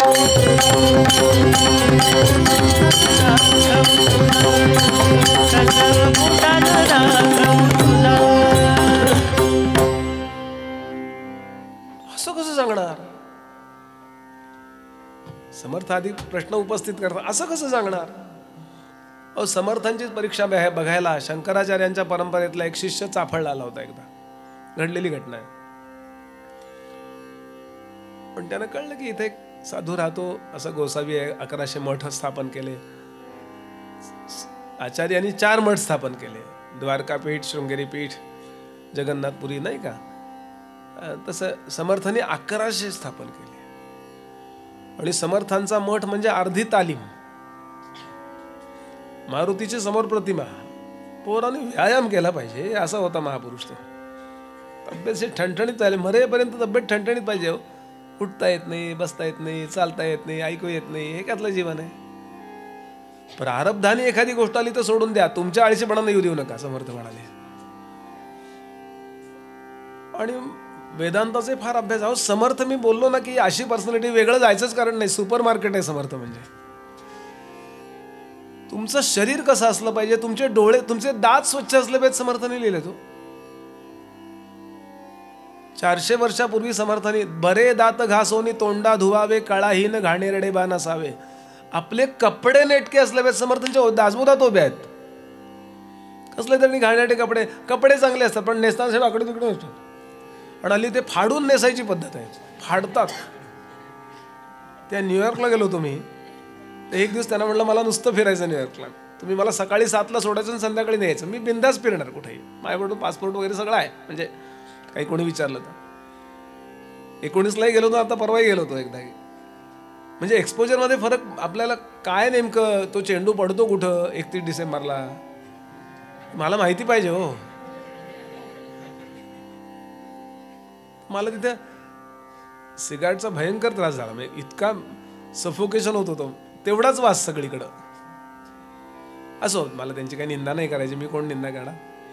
तिथे मी एक दुकान पाहिलं, $100 अप्रतिम अशी पॅन्ट जीन्सची, आणि शेजारी $400 फाडून मिळेल असं दुकान होतं. अजूनही आहे. समर्थ सांगतात नाही, कपडा नेटका असला पाहिजे, तो स्वच्छ असला पाहिजे, असं सगळ्या स्तरामध्ये आहे समर्थांचा. समर्थ उत्तम तिरंदाजी करत असत, समर्थ उत्तम घोडा फेकत असत, म्हणजे रायडिंग ज्याला म्हणतो ना, अप्रतिम. म्हणजे शिवाजी महाराजांच्या घोड्यांची परीक्षा, त्यांच्या सरदारांच्या घोड्यांची परीक्षा समर्थ घेत असत, असं बखरीत वर्णन आहे. दसऱ्याला जेव्हा यायचे महाराज, समर्थांची भेट व्हायची जेव्हा पॉसिबल आहे, तेव्हा ते प्रत्येक घोड्याची परीक्षा रपेट मारून घ्यायचे, आणि ज्या सरदारांना मेंटेन केला असेल घोडा त्याला इन्क्रिमेंट मिळत असे तिथे, असं वर्णन केलंय बखरीत. हे सगळं ऐकलं त्या शंकराचार्यांच्या शिष्याने. वेदांत यांना कळतो का म्हणले, कसं बोटानं दाखवू तुला करता बोलतोय बरं हे, म्हणून तो चाफळला आला, उतरला होता कुठेतरी. पण त्यानं आपल्या शिष्याला, शंकराचार्य परंपरेतला कोणीतरी अधिकारी साधू होता, एक चांदीची वाटी दिली आणि समर्थांकडे ते आपल्या शिष्याला पाठवलं चाफळला, आणि त्यांना म्हणा ब्रह्म भरून मागितलंय, ब्रह्म नावाचं तत्व भरून मागितलंय. समर्थांनी नमस्कार केला, अरे काय या बसा, काय तुमची सेवा करू, धान्य घ्या, कोरडा शिधा घ्या आमच्याकडनं. ठीक आहे, तो द्याच. या वाटीत ब्रह्म मागितलंय गुरूंनी, चांदीची वाटी मोठी, ब्रह्म ते तत्व, परमात्मा तत्व, जे आपल्या सारशोधन, मगाचा मुद्दा, शरीराला चालवणारं, हलवणारं, बोलवणारं, ते सर्वत्र सदा आणि सम. ही ओवी लक्षात ठेवा बाळानो. देव कुठं आहे म्हणून सर्वत्र सदा सम, ज्ञानोबांची ओवी आहे. मूर्ती ही त्याच्यापर्यंत जायची आपली भावनिक व्यवस्था आहे फक्त, हे लक्षात ठेवा. म्हणजे कोणी तुम्हाला क्रॉस करायला लागला आयुष्यात तर तुम्हाला माहिती पाहिजे कुठं आहे देव, दाखवा. ज्याच्यामुळे बघतोयस तोच तो आहे. एकदम स्ट्रॉंग व्हा. आपण ज्ञानोबा तुकोबांचे आहोत, एकदम स्ट्रॉंग व्हा. अजिबात आपल्याला असा इन्फिनिटी कॉम्प्लेक्स आपल्यावर बिंबवला आहे या लोकांनी, आणि याचं कारण आपण संतांच्या वाङ्मयाकडे दुर्लक्ष केलं म्हणून तो कॉम्प्लेक्स झालाय. आपण बाप आहोत जगाचे. अहंकार होऊ देऊ नका, पण कॉन्फिडन्स घालवू नका, हे सांगतायत समर्थ. आपण सिंहाचे छावे आहोत, सिंहच आहोत. अहो, एक सिंह उठला तर काय झालं ना बघा दिल्लीत आता. एक सिंह गेले 10-12 वर्ष कसं चाललंय, सगळ्या जगात धावत धावत येतो तो बायडन आणि माझ्याशी शेक हँड करा म्हणतो. असो, मला असे आपण प्रत्येक जण आहोत, एक पुरे. मला ब्रह्म भरून मागितलंय हो. समर्थ म्हणले काय गंमत आहे, भरपूर आहे माझ्याकडे द्यायला, पण त्यांना म्हणून वाटी मोकळी करून मागितली आहे.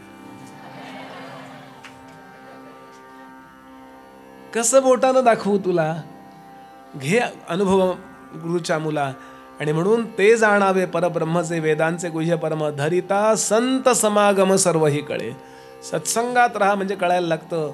सांगता ते न सांगणे, सांगायचंय पण सांगता येत नाहीये तरी सांगायचंय.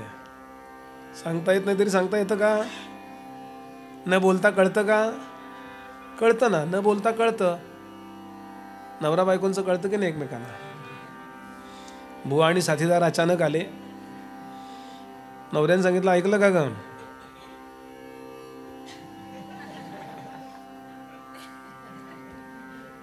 थोड्या वेळानं अर्धा कप चहा आले. मला कळलं तो बोलला नव्हता 4 हाप. विचारलाच प्रश्न मी त्याला, म्हटलं ते तुमचा अलीकडचा कळला मला मुद्दा, 4 हाप चहा आण पटकन. पण ते काय म्हणलात तुम्ही, सकाळच्या चौथ्याचा.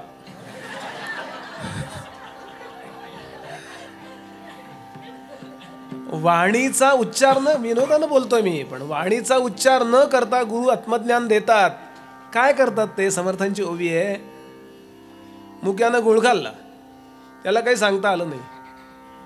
विचारणार कसा आहे गुळ, तो म्हणला इकडे इकडे आहे. म्हणजे त्यानं गुळाचा तुकडा उचलला, हे घ्या हाडा. कळलं की नाही? एक शब्द तरी बोलताच येत नाही त्याला. हे कोण करतं? सांगता न येते सांगणे, गोडी कळाया गुळ देणे, ऐसे हे सद्गुरु वेणे होणार नाही, ते सद्गुरु देतात. म्हणून उपनिषदातला मंत्र आहे, गुरोस्तु मौनम व्याख्यानम. मौनाने व्याख्यान दिलं त्यांनी. आणि शिष्यास्तु छिन्न संशय, शिष्याचे सगळे संशय नाहीसे झाले. इतकी सूक्ष्मता दोघांच्या चित्तामध्ये यावी लागते, त्यांच्या असतेच, गुरूंच्या, माझ्या यावी लागते. सगळ्या गोष्टी शब्दांना कळतात असं नाही. आपण ते भावगीत ऐकलंय ना, शब्दा वाचून कळले साळे.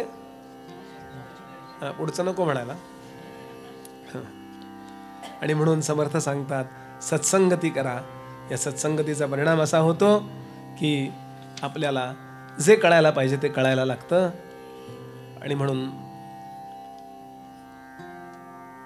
शब्द हे फोलपट आहे आणि त्यातला अर्थ हा प्रत्यक्षामध्ये शेंगदाणा आहे, असा त्यांनी शब्द वापरला आहे. शब्द फोलपट आहे. काय म्हणता तुम्ही? फोलकट, फोलपट काहीतरी म्हणतो ना आपण. कव्हर आहे ते फक्त. शब्द हे कव्हर आहे, कव्हरमध्ये अर्थ असतो. आता आपण लहान होतो ना, त्यावेळेला आपल्यासमोर एवढ्या शेंगा ठेवायच्या बघा लोक, आपले आई वडील, घरातले लोक. आपल्याला फोडून खाता येत नाही, नाही का? आपल्याला फोडून, कारण आपल्या लहान लहान बोटं असतात, असं करताच येत नाही आपल्याला. मोठी माणसं शेंगदाणे, हेच सद्गुरू करतात. समर्थ म्हणाले, भरपूर दासबोध, ज्ञानेश्वरी सगळं आपल्या जवळ आहे, फोलपटासकट शेंगदाणे आहेत. सगळेच्या सगळे उपनिषद, नाही का? हल्ली लोक उपनिषद, हल्ली वेदांती इतके लोक झालेत बरं का, कोणीतरी प्रत्येक जण वेदांताचा कोर्स केलेला असतोच. आणि तो कोर्स करून घरी आला की असा काही आंबट चेंबट चेहरा करून तो श्रीखंड खातो. का रे? नाही, आत्ता विश्व मिथ्या आहे असा मी विचार करून आलेलो आहे. आंबट चेहरा केल्याशिवाय ते कसं सिद्ध होईल? मी तो कोर्स करून आलोय. शब्द शिकून आलाय तुम्ही, अर्थ कळलेला नाहीये. अर्थ कळला की पहिली गोष्ट ही होते, विषयाबद्दल सहज वैराग्य निर्माण होतं. परमात्मा सर्वत्र दिसायला लागतो. चित्तातले रागद्वेष कमी होतात. आसक्ती आणि द्वेष दोन्ही कमी होऊन जातात. कोणी परका वाटतच नाही. हे विश्वाची माझे घर वाटते हो. मी नेहमी गमतीनं सांगतो, ज्ञानोबा सांगतात हे विश्वाची माझे घर, आणि मी म्हणतो मा हे घरची माझे. हा फरक आहे. अर्थ कळला की तो शरीरात भिनतोच,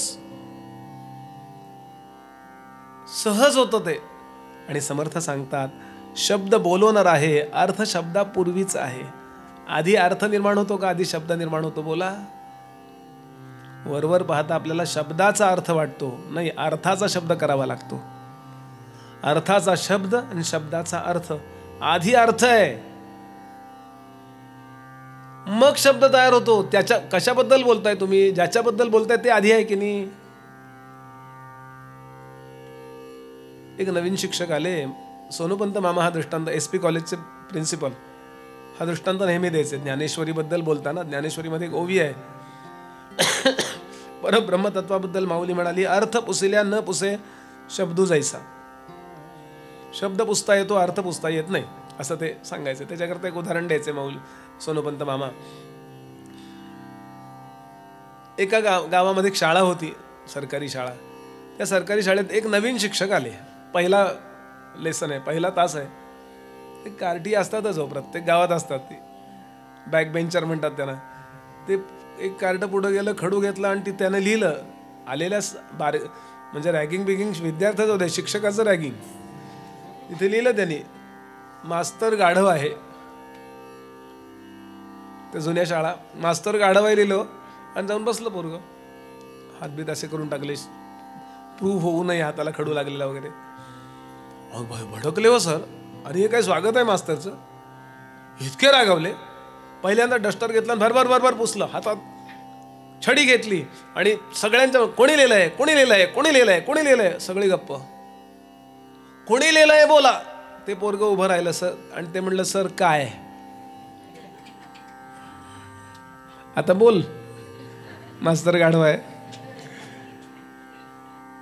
शब्द पुसल्या न पुसे अर्थू जायचा. शब्द पुसला जातो, अर्थ पुसला जात नाही. परमात्म तत्व आधीच आहे, ते शब्दबद्ध वेदांनी केलं. ते शब्दबद्ध पुराणांनी केलं, ते शब्दबद्ध सगळ्या संतांच्या वाङ्मयांनी केलं. आणि शब्दाशिवाय कळण्याची सिद्धी आपण विसरलेलो आहोत. खरं शब्दाशिवायच आहे ते. म्हणून अनुर्वाच्य निरूपण आहे. बोलता येत नाही त्याच्याबद्दल याचा विचार करून ठेवा. नाहीच बोलता येत त्याच्याबद्दल, एक शब्दही नाही बोलता येत. कारण शब्द हा आकाशाचा गुण आहे आणि आकाशाच्या पूर्वी परमात्मा तत्व आहे. कळायला अवघड आहे हा मुद्दा. पण केवळ शब्दाने तुम्ही प्रवचन जोडलीत, व्याख्यानं जोडलीत नाही हो, सांगणाऱ्यालाही कळलेलं नसतं. ऐकणाऱ्याचा नंतरचा मुद्दा आहे. हा विचाराचाच मुद्दा आहे. विचार, आणि विचार शब्दाने करू नका. विचार करायची सवय ठेवा. शब्दाने विचार करतोय आपण, म्हणजे आपण कन्स्ट्रक्ट करतो ना, ते शब्द कन्स्ट्रक्ट करतो. मेडिटेशन मध्ये काय करायचंय? I am aware of my own body first. Aware व्हायचंय, ध्यान करायचंय. I am aware of my own breathing. I am aware of my own thinking. आणि विचार करता करता विचाराचे साक्षी व्हा आणि निर्विचार स्थितीत जा. किती पटकन सांगितलं, जमतंय का बघा. समर्थ सांगतात, हे दृश्या वेगळे बोलीजे, त्यासी वाच्यांश बोलीजे, त्याचा अर्थ तो जाणीजे, शुद्ध लक्षांश. पुढची ओवी आहे. समर्थ सांगतात, शब्द मौन्याचा विचार. आता मी बोललो ते शब्दाचं मौन करा. विचारांचं मौन करता आलं तर करा. कुठलाच विचार मी करणार नाही. गीतेमध्ये 2 श्लोक आहेत साधनेचे. भगवान सांगतात, फक्त माझं चिंतन करा. अनन्यास चिंतयन्तो माम ये जना पर्युपासते तेषां नित्याभियुक्तानां योगक्षेमं वहाम्यहम्. फक्त माझं चिंतन करा. आणि एक श्लोक असा येतो, न किंचिदपि चिंतयेत. माझंही न कशाचं चिंतन करू नका. आणि जर जमलं शब्द मौन करायला जमलं, म्हणून मौनाचा अभ्यास करायचा आहे. मौन फक्त बोलण्याचं करतो आपण. विचारांचं मौन करा सांगतात. म्हणजे तिथपर्यंत जाऊन पोहोचता जिथपासून आपल्या वृत्ती उदय पावत असतात. विचारांचा उदय जिथं होतो तिथेच विचारांचा लय करून टाकावा. समर्थ सांगतात, म्हणून त्या परब्रह्मतत्वाला अनुर्वाच्य म्हणतात. म्हणजे बोलता येत नाही त्याच्याबद्दल असं. आणि हे गुरुकृपेनं होतं. इथपर्यंतच दासबोध आहे. समर्थ सांगतात, आला ग्रंथाचा शेवट. बरं असो, यानंतर गुरुकृपेनं हे कसं होतं याचा विचार येतो. पुढच्या ओव्यांचा विचार पुन्हा पुन्हा करावा. अशा ओव्या नुसत्या भराभर म्हणून दाखवतो. मी चुकून बोललो, 7व्या दशकात ती ओवी येते. 6व्या दशक चाललाय अजून. समर्थांची काही काही ओव्या ऐकून ठेवा. शून्यत्वातीत शुद्ध ज्ञान. ओव्या नुसत्या ऐका आणि या शब्दाचा अर्थाकार मन करा की झालं काम. पुन्हा पुन्हा विचार करण्यासारख्या ओव्या. शून्यत्वातीत शुद्ध ज्ञान, तेणे झाले समाधान, ऐक्यरूपे अभिन्न सहज स्थिती, अद्वैत निरूपण होता, निमाली द्वैताची वार्ता, ज्ञान चर्चा बोलो जाता जागृती आली, श्रोता भावे सावधान, अर्थी घालावे मन, खुणे पावता समाधान अंतरी कळे, तेणे जितुके ज्ञान कथिले, तितुके स्वप्नावारी गेले, अनुर्वाच्य सुख उरले शब्दातीत, तेथे शब्देवीण ऐक्यता अनुभव ना अनुभविता, ऐसा निवांत तो मागुता जागृती आला, तेणे स्वप्नी स्वप्न देखिला, जागा होऊन जागृती आला, तेथे शब्द कुंठित झाला, अंत न लगे. याला उत्तम उदाहरण गाढ निद्रा. गाढ निद्रेमध्ये जरा तरी आपला विचार असतो. काय अनुभवतो आपण तेव्हा? जाग आल्यावर आपल्याला किती छान वाटतं, मस्त. हे का वाटतं? कारण आपल्या वृत्ती फ्रेश झालेल्या असतात. आपण त्या परमात्मा तत्वाशी एकरूप झाले. झोपेचा पुन्हा पुन्हा विचार करा. समाधीचा याला अनुभव घ्यायचा आहे. झोप लागते म्हणजे काय होतं याचा विचार करा. विचार संपतात, तिथे शब्द संपतात. आणि फक्त मी स्वप्नाबद्दल बोलत नाही बरं, स्वप्नात सुद्धा आपण विचारच करत असतो.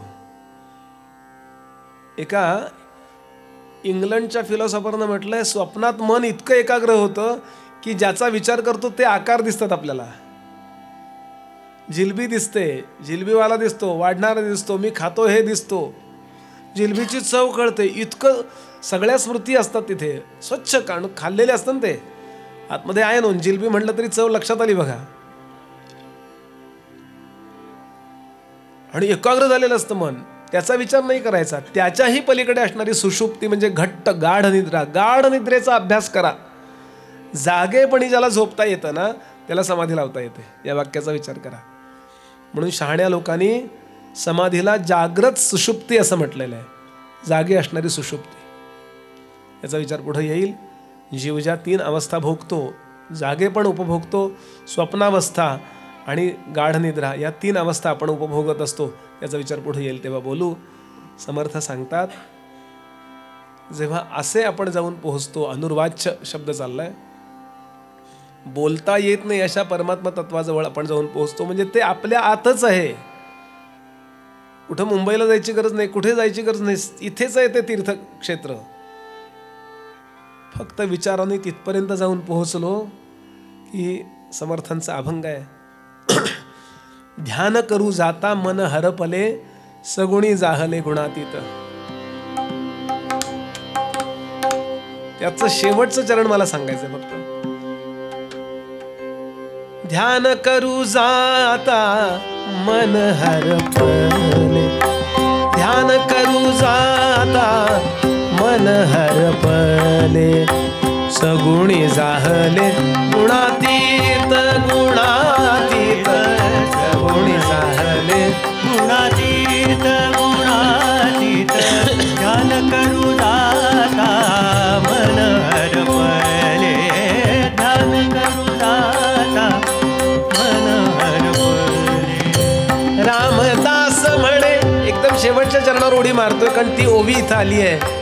याचाची घेता अनुभव, बोलणे तितुके होते वाव, निवांत विश्रांतीचा ठाव, ते तू जाण जागृती. ती खरा, तो खरा जागेपणा आहे, निवांत विश्रांती. रामदास म्हणे विश्रांती मागणे, रामदास म्हणे, रामदास म्हणे, रामदास म्हणे, रामदास, रामदास म्हणे विश्रांती मागणे, जीवीचे सांगणे हित गुज, ध्यान करू जाता मन हरपले, ध्यान करू जाता मन हरपले, सगुण जाहले गुणातीत गुणातीत, सगुण जाहले गुणातीत गुणातीत. ध्यान करू जाता, ध्यान करू जाता, ध्यान करू जाता मन हरपले. ज्याच्याबद्दल बोलता येत नाही असं ते परमात्मा होतं, ज्याच्यामुळं माझा देह चालू आहे, ज्याच्यामुळं सगळे देह चालू आहे, ज्याच्यामुळं हे विश्व चालू आहे, असं ते चैतन्य तत्व शब्दांच्या साह्यानं तिथपर्यंत जाऊन पोहोचा. शवासनासारखं आहे हो हे. शवासन करतो ना आपण, पु ल देशपांडे गमतीनं म्हणायचे, मला वाटलं म्हणे शवासन एकदाच करायचं असतं. आणि गंमत सांगू, याचा विचार 24 तास करता येऊ शकतो. त्याकरता तुम्ही मेडिटेशनची वेळच ठरवली पाहिजे असं काही नाही. मेडिटेशनची एकदा सिस्टीम बसून गेली नाही आतमध्ये, आता काही मला काम नाही आहे, विमानाचा प्रवास 1 तासाचा आहे, कुर्सी की पेटी बांधलो, काम काय, छान बसायचं. बाकीचे मोबाईलवर खेळत असतात, काहीतरी ऐकत असतात. बहिर्मुखतेशिवाय शांततेचा म्हणजे बरं वाटतच नाही. मनुष्य असा वेगळाच झालाय बघा. 1-2 मिनिटापेक्षा आपण एक विषय हँडल करू शकत नाही सध्या. लगेच असं असं असं करतात ना, किती किलोमीटर गेलो असं असं वाटतं मला संध्याकाळपर्यंत, असं असं करत. आणि कन्सिस्टन्सी, सातत्य आहे त्या आत्म्यामध्ये. दिव्याची ज्योत अखंड असते ना, असा तो दिवा आतमध्ये चालू आहे. म्हणून हा देह चाललाय आणि त्याचा विचार करत करत तिथपर्यंत जायचंय. हा 6व्या दशकाचा अत्यंत महत्त्वाचा मुद्दा आहे, केंद्रीभूत भाग. यानंतर 7वा दशक जो आहे त्याचं नाव आहे चतुर्दश ब्रह्मनिरूपण, म्हणजे 14 ब्रह्म. म्हणले आतापर्यंत एकच सांगत होते, आता 14 ब्रह्म कुठून आणली? विचार तोच करायचा आपल्याला. यातल्या 1 ते 19 ओव्या 7व्या दशकातल्या पहिल्या समासातल्या पहिल्या 19 ओव्या गणेश, जगदंबा, सद्गुरू, रामराय आणि संत यांच्या नमस्काराच्या आहेत. म्हणजे वंदन केले त्यांनी. दशक बदललाय ना, म्हणून नमस्काराकरता जवळपास 19 ओव्या खर्च केल्या. आणि त्यातली 18वी ओवी आहे सद्गुरूंबद्दलची. त्याची गोष्ट सांगतो, तुम्हाला आवडेल मुलांना. आता बराच वेळ इतकं ऐकून घेतलंय तुम्ही. फार सुंदर गोष्ट आहे. कल्याण स्वामी सावलीसारखे समर्थांबरोबर राहायचे. बरंचसं 70% 80% वाङ्मय समर्थांचं कल्याणाने लिहिलेलं आहे. बरं, थोडंफार गिरीधरांनी लिहिलेलं आहे, इतरांनी काही शिष्यांनी लिहिलं आहे. पण मुख्य म्हणजे समर्थांच्या सगळ्या वाङ्मयाचा, बहुसंख्य वाङ्मयाचा लेखक कोण आहे?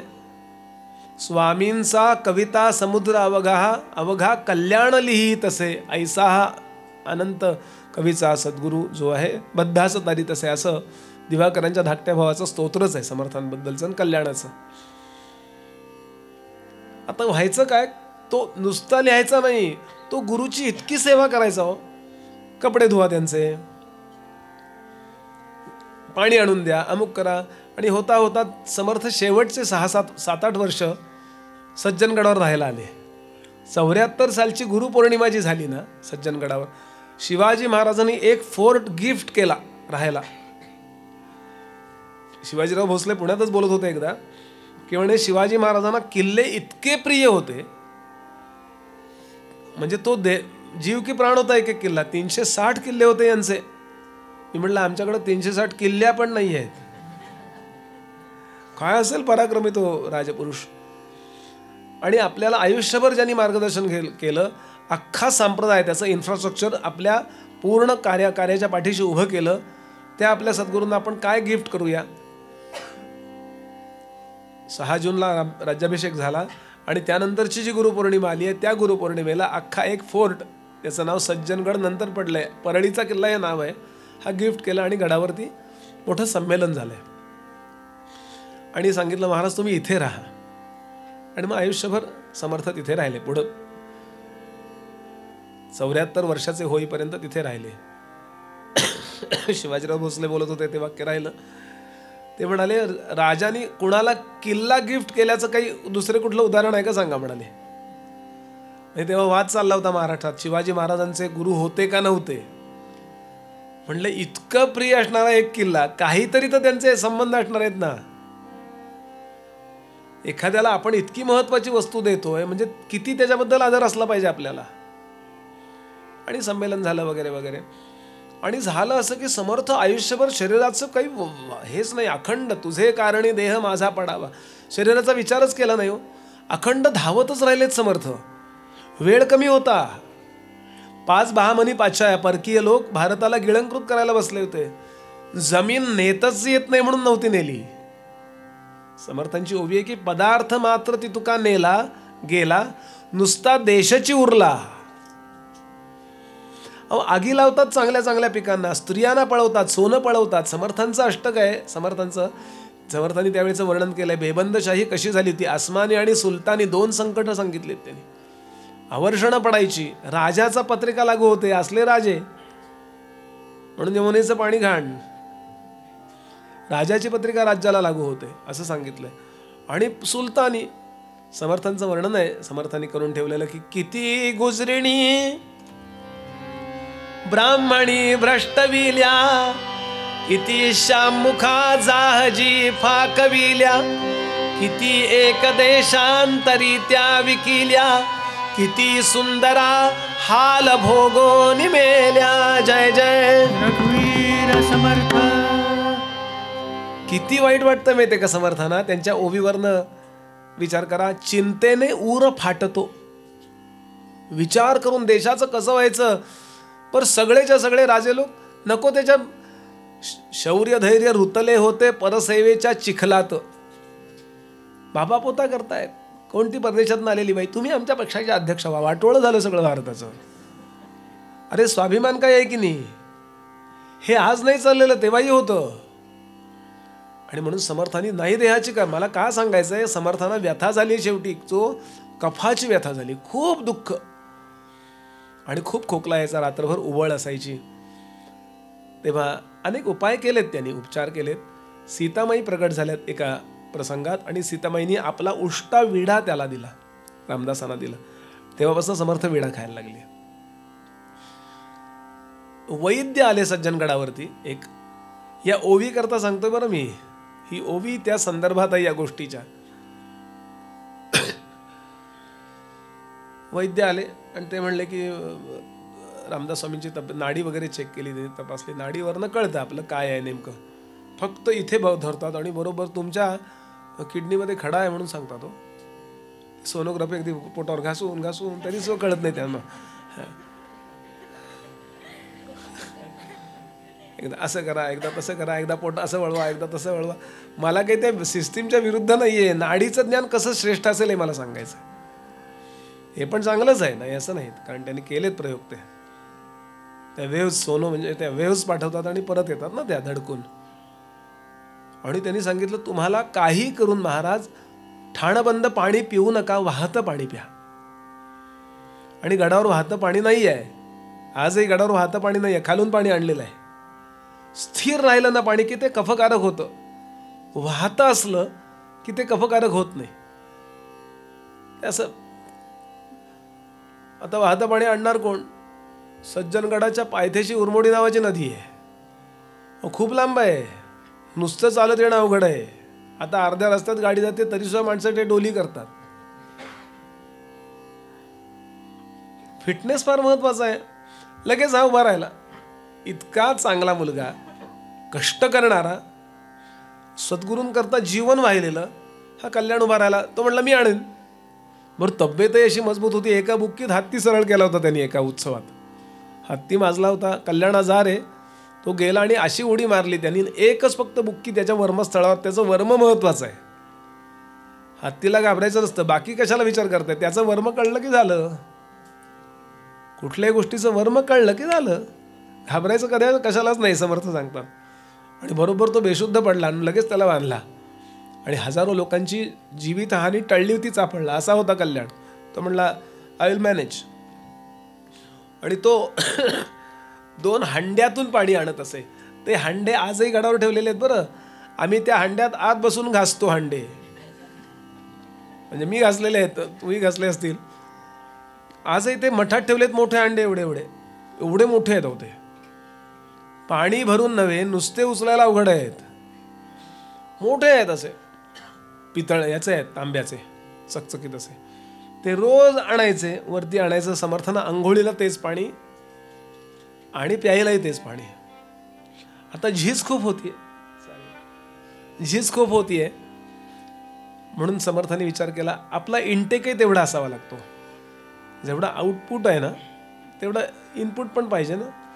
म्हणून समर्थांनी तो कोठीवाला जो होता, कोठीवर धान्याची कोठी असते, त्याला सांगितलं बाबा रे, याला पावशेर तूप, एक अर्धा किलो डाळ भिजत जा, घालत जा, आणि गूळ थोडासा त्याला देत जा खायला, कारण खूप ताकद आहे बरं डाळीत. हरभऱ्याची डाळ, हॉर्स फूड म्हणतात त्याला. आणि सगळ्या पॉवर्समध्ये हॉर्स पॉवरमध्ये मोजलं जातं सगळे मशिनरीचं आहे. बुलक पॉवर नाही म्हटलं जात, हॉर्स पॉवरच म्हटलं जातं. आणि त्याचं खाद्य आहे डाळ. आणि तो खायचा, घेऊन जायचा खाली, ते ओली डाळ, थोडा गूळ आणि पावशेर तूप, असं खायचा तो, कारण समर्थांची आज्ञा आहे म्हणून. आणि ते पाणी आणायचं. शिष्यानी झाली, टिंगल करायला सुरुवात केली. या ओवीचा संदर्भ आहे म्हणून सांगतोय. टिंगल असतातच सगळे काही कल्याण उद्धव नव्हते, मकरंदबुवा पण होते त्यात काही. हो, चांगला सन्मान आहे म्हणून आलेले संप्रदायात. केव्हा एकदा 7 वाजता जेवणाची पंगत सुरू होतीये, संध्याकाळची असतात, प्रत्येक ठिकाणी असतं. असं प्रामाणिकपणा डेव्हलप करायचा असतो. बॉर्न अँड बॉटअप प्रामाणिकपणा फार कमी लोकांकडे असतो. म्हणून चांगलं ऐकायचं का, की त्याचा परिणाम होतो. निदान नागवा स्वार्थ तरी बाजूला टाकू शकतो आपण, निदान स्वतःला कंट्रोल करू शकतो. हे बरोबर नाही एवढं तरी कळतं ना. या पोराने नाव ठेवलायचं डाळगप्पू, डाळगप्प करतो म्हणून.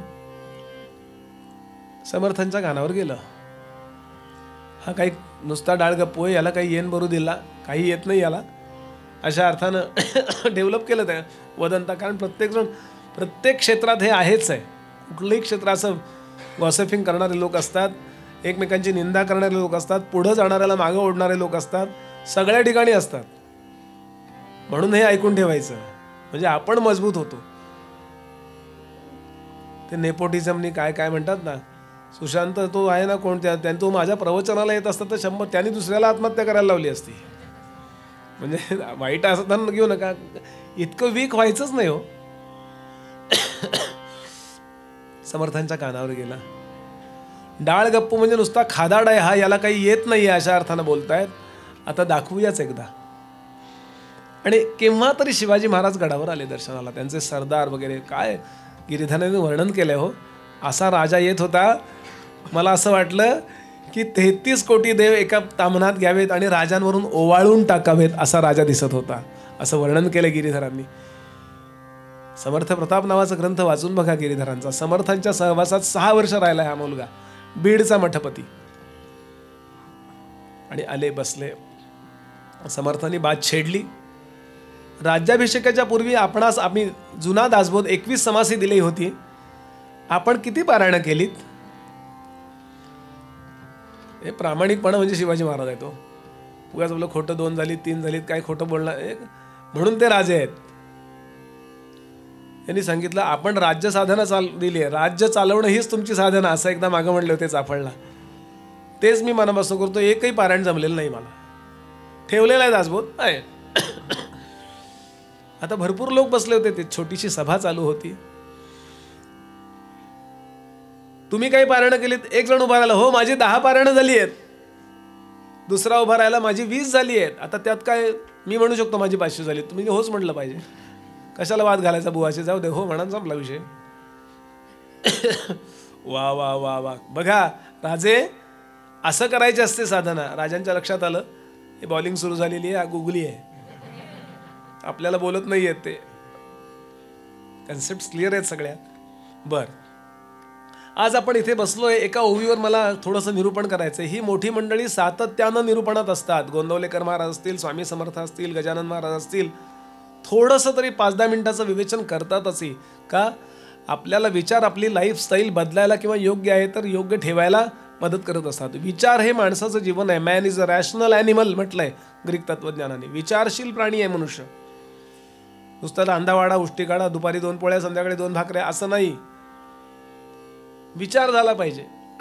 विनोबा म्हणतात, ज्या दिवशी मी नवीन विचार ऐकत नाही तो दिवस मी मेल्यासारखा समजतो, असं विनोबांचं म्हणणं आहे. मला ओवी वाच, पण ती मला ओवी अर्धी आठवतीये. तुम्ही एवढी 10, 20, 50, 100 पारायणं केली, आठवते का बघा बरं. ऐसा सद्गुरू पूर्णपणी तुटे तुटे काहीतरी आहे पुढे, भेदाची असं काहीतरी आहे, आठवते कुठं? ओ 10 पारायणवाले, 50 वाले, हो हो म्हणलं आहे ओवी, तुमच्याकडनं सर्टिफिकेट नको आहे. समर्थ जेवढे विनोदी आहेत तेवढे कडकही आहेत. 100 वाले ते म्हणले अगदी जिभेवर आहे माझ्या ओवी, काढा बाहेर. या गर्दीमध्ये कल्याण नव्हता. आता कल्याण नव्हता, तो कुठं होता? तर तो आपल्या गुरुजींच्या आंघोळी करता गरम पाणी करायला ज्या शेण्या लागतात त्या गाईच्या शेण्या थापत होता. समर्थांचा मुख्य उपदेश आहे अखंड कामात राहा. समर्थांची ओवी दासबोधातली, अखंड कामाची लगबग, उपासनेस लावावे जग, लोक समजो न मग आज्ञा इच्छिती. एक तर कामात राहा, नाही तर नामात राहा, बस. एक क्षणही नाही वाया घालवायचे. मला तर समर्थांच्या एवढं कोणीच मॉडर्न वाटत नाही. ऐक सदैवपणाचं लक्षण ही ओवी येणार आहे 2-3 दिवसांनी. 11व्या दशकातल्या 3ऱ्या समासातली ओवी. ऐक सदैव, सुदैव, लकी. तुम्हाला लकी व्हायचंय? समर्थ म्हणाले, ऐक सदैवपणाचे लक्षण, रिकामा जाऊ नेदी क्षण. एक क्षण वाया घालवू नका. सतत मोबाईल बाळगा नव्हे. असा कल्याण कुणाला आठवे ना हो. शिवाजी महाराजांना आनंद झाला की आपल्याला काहीतरी आज ऐकायला मिळणार आहे. रोजचं रुटीन तेच असतं. राजा आहे, मग काय राज्य आहे, ती टेन्शन सगळे राजकारणातलं. त्याच्यापेक्षा जरा वेगळं झालं की मनुष्य जरा व्हेंटिलेट होतो. सगळ्या खिडक्या उघडल्या आणि पंखे ऑन केले की कसं जरा इथला तो असतो तो वाज जातो ना. तसं इथे पण आहे, लक्षात घ्या. कीर्तन प्रवचनाला जाऊन बसला, ज्ञानेश्वरी दासबोध ऐकला की इथून इकडे जेव्हा जातं ना, भले लक्षात नाही राहू देत, तेवढ्या वेळ मेंदू रिकामा होतो ना त्या विचारांपासून. हा तरी उपयोग आहेच आहे. अनेक विचारांमधून निर्माण झालेली टॉक्सिन्स फक्त अध्यात्म श्रवणाने जातात आहो. किती फायदे आहेत याचे. आनंद झालाय सगळ्यांना. कुणाला आठवे ना हो. अरे कल्याण नाही का आला आहे सभेला? आता ते डाळगप्पू म्हणणारे जे होते ना, त्यांना आनंद झाला. आम्ही इतके पारायण करून आम्हाला आठवत नाही. ते तर कधीच दिसतच नाही दासबोध वाचताना हो. त्याला बोलवून आणा. बोलवून आणायला कोणीतरी गेला. गुरुजींनी बोलावलंय. शेणाच्या हातासकट पोरग पळत आलं हो. गुरुच्या शब्दाला किती मान द्यायचा माहितीये. सर्वश्रेष्ठ गुरु आहेत आपले. मग विद्या आतूनच पुरायला लागते. गुरु निष्ठा जे आपल्याला देते ना, ते प्रॅक्टिसनी पण होत नाही बरं का. दोन्हीचा समन्वय असावा. माझे गुरुजी नेहमी सांगायचे, अभ्यास करून जे कीर्तन येत नाही ते गुरुची धोत्र धुवून येतं म्हणायचे. पोरग धावत आलं. काही स्वार्थ नव्हता त्याचा. मला सेवा जमली पाहिजे एवढा स्वार्थ होता. मला बोलवलं, खोटं खोटं डाटलं त्याला, रागावले. इथे महाराष्ट्राचा राजा आला, इतके मोठे विद्वान लोक बसले, 10 पारायण 20 पारायण 50 पारायण, आणि शेणाचे हात घेऊन येतोस? कळत नाही कल्याणा तुला? हात धुवून ये. आलो, लगेच गेला, हात धुतले ना आला. अरे कल्याणा, एका ओवीवर मला बोलायचं, पण नेमकी ती ओवी आठवत नाहीये मला. साक्षात्कारी महापुरुषाला काहीही विसरत नसतं, लक्षात ठेवा. कारण त्याला ब्रह्मच कळलेलं असतं. ज्यानं सोनं कळलेलं असतं त्याला सगळे दागिने कळलेले असतात. पण क्वचित प्रसंगी अज्ञानाचं सोंग घेतात ते आहे प्रकरण. काय ओवी आहे? ऐसा सद्गुरु पूर्णपणी तुटे, लगेच त्याने पूर्ण केली. तुटे भेदाची कडसणी, देहे विण लोटांगणी तया प्रभूसी. 7व्या दशकातल्या पहिल्या समासातली 18वी ओवी आहे. 10 पारायणवाले थोबाडीत मारल्यासारखा झाला. एवढ्यावर परीक्षा थांबली नाहीये. समर्थ म्हणाले, कदाचित नाही, लोकांनाही वाटेल ना एवढं यांचं रात्री ठरलेलं असू शकतं, ही ओवी पाठ करून येऊ द्या. जा रे दासबोध घेऊन ये. घेऊन आला आणि 20-25 ओव्यांची परीक्षा घेतली. कल्याणाने सगळ्या ओव्या सांगितल्या. खडाखट खडाखट खडाखट. किती पारायण केलीस रे?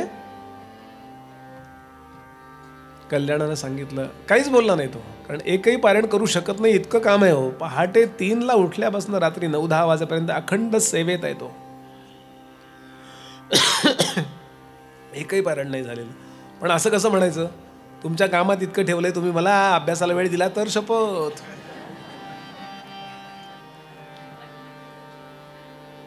सगळ्या गोष्टी शब्दानं बोलायच्या नसतात हो. सगळी उत्तरं खटाखट अशी शब्दानं द्यायची नसतात. जिथे अनादर होईल गुरुचा किंवा सिस्टीमचा, इथे काही बोलायचं नाही. मान खाली घालून उभा राहा. कल्याणा, मी तुला विचारतोय, किती पारायणं झाली तुझी? पुन्हा काही बोलला नाही. तुला कळत नाही का मी काय विचारतोय? माझ्या प्रश्नाचं उत्तर दे. आज्ञा केली. मग यानं सांगितलं, महाराज एकही पारायण नाही झालं. एकही पारायण नाही झालं तरी माझा दासबोध कसा पाठ आहे? इम्प्रेशन मारतोस या सगळ्या लोकांवर. इम्प्रेशन शब्द आत्ताचा वापरला मी. प्रभाव टाकतोस यांच्यावर. खरं बोल, शपथ आहे तुला रामरायाची.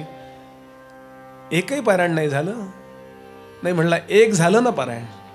तुम्ही सांगितलं आणि मी लिहून घेतलं, तेवढं एक पारायण झालंय. ती ओवी ही आहे. 7व्या दशकातली 18वी, पहिल्या समासातली 18वी ओवी. अर्थ काय त्याचा? सद्गुरू सदा सर्वत्र सम आहेत. देहातनं कधीतरी प्रकट होतात ते, म्हणून आपण त्या देहाची पूजा करतो गुरु म्हणून. पण ते गुरु तत्व सर्वत्र आहे आणि म्हणून देहाशिवाय त्याला लोटांगण घालावं असा अर्थ आहे.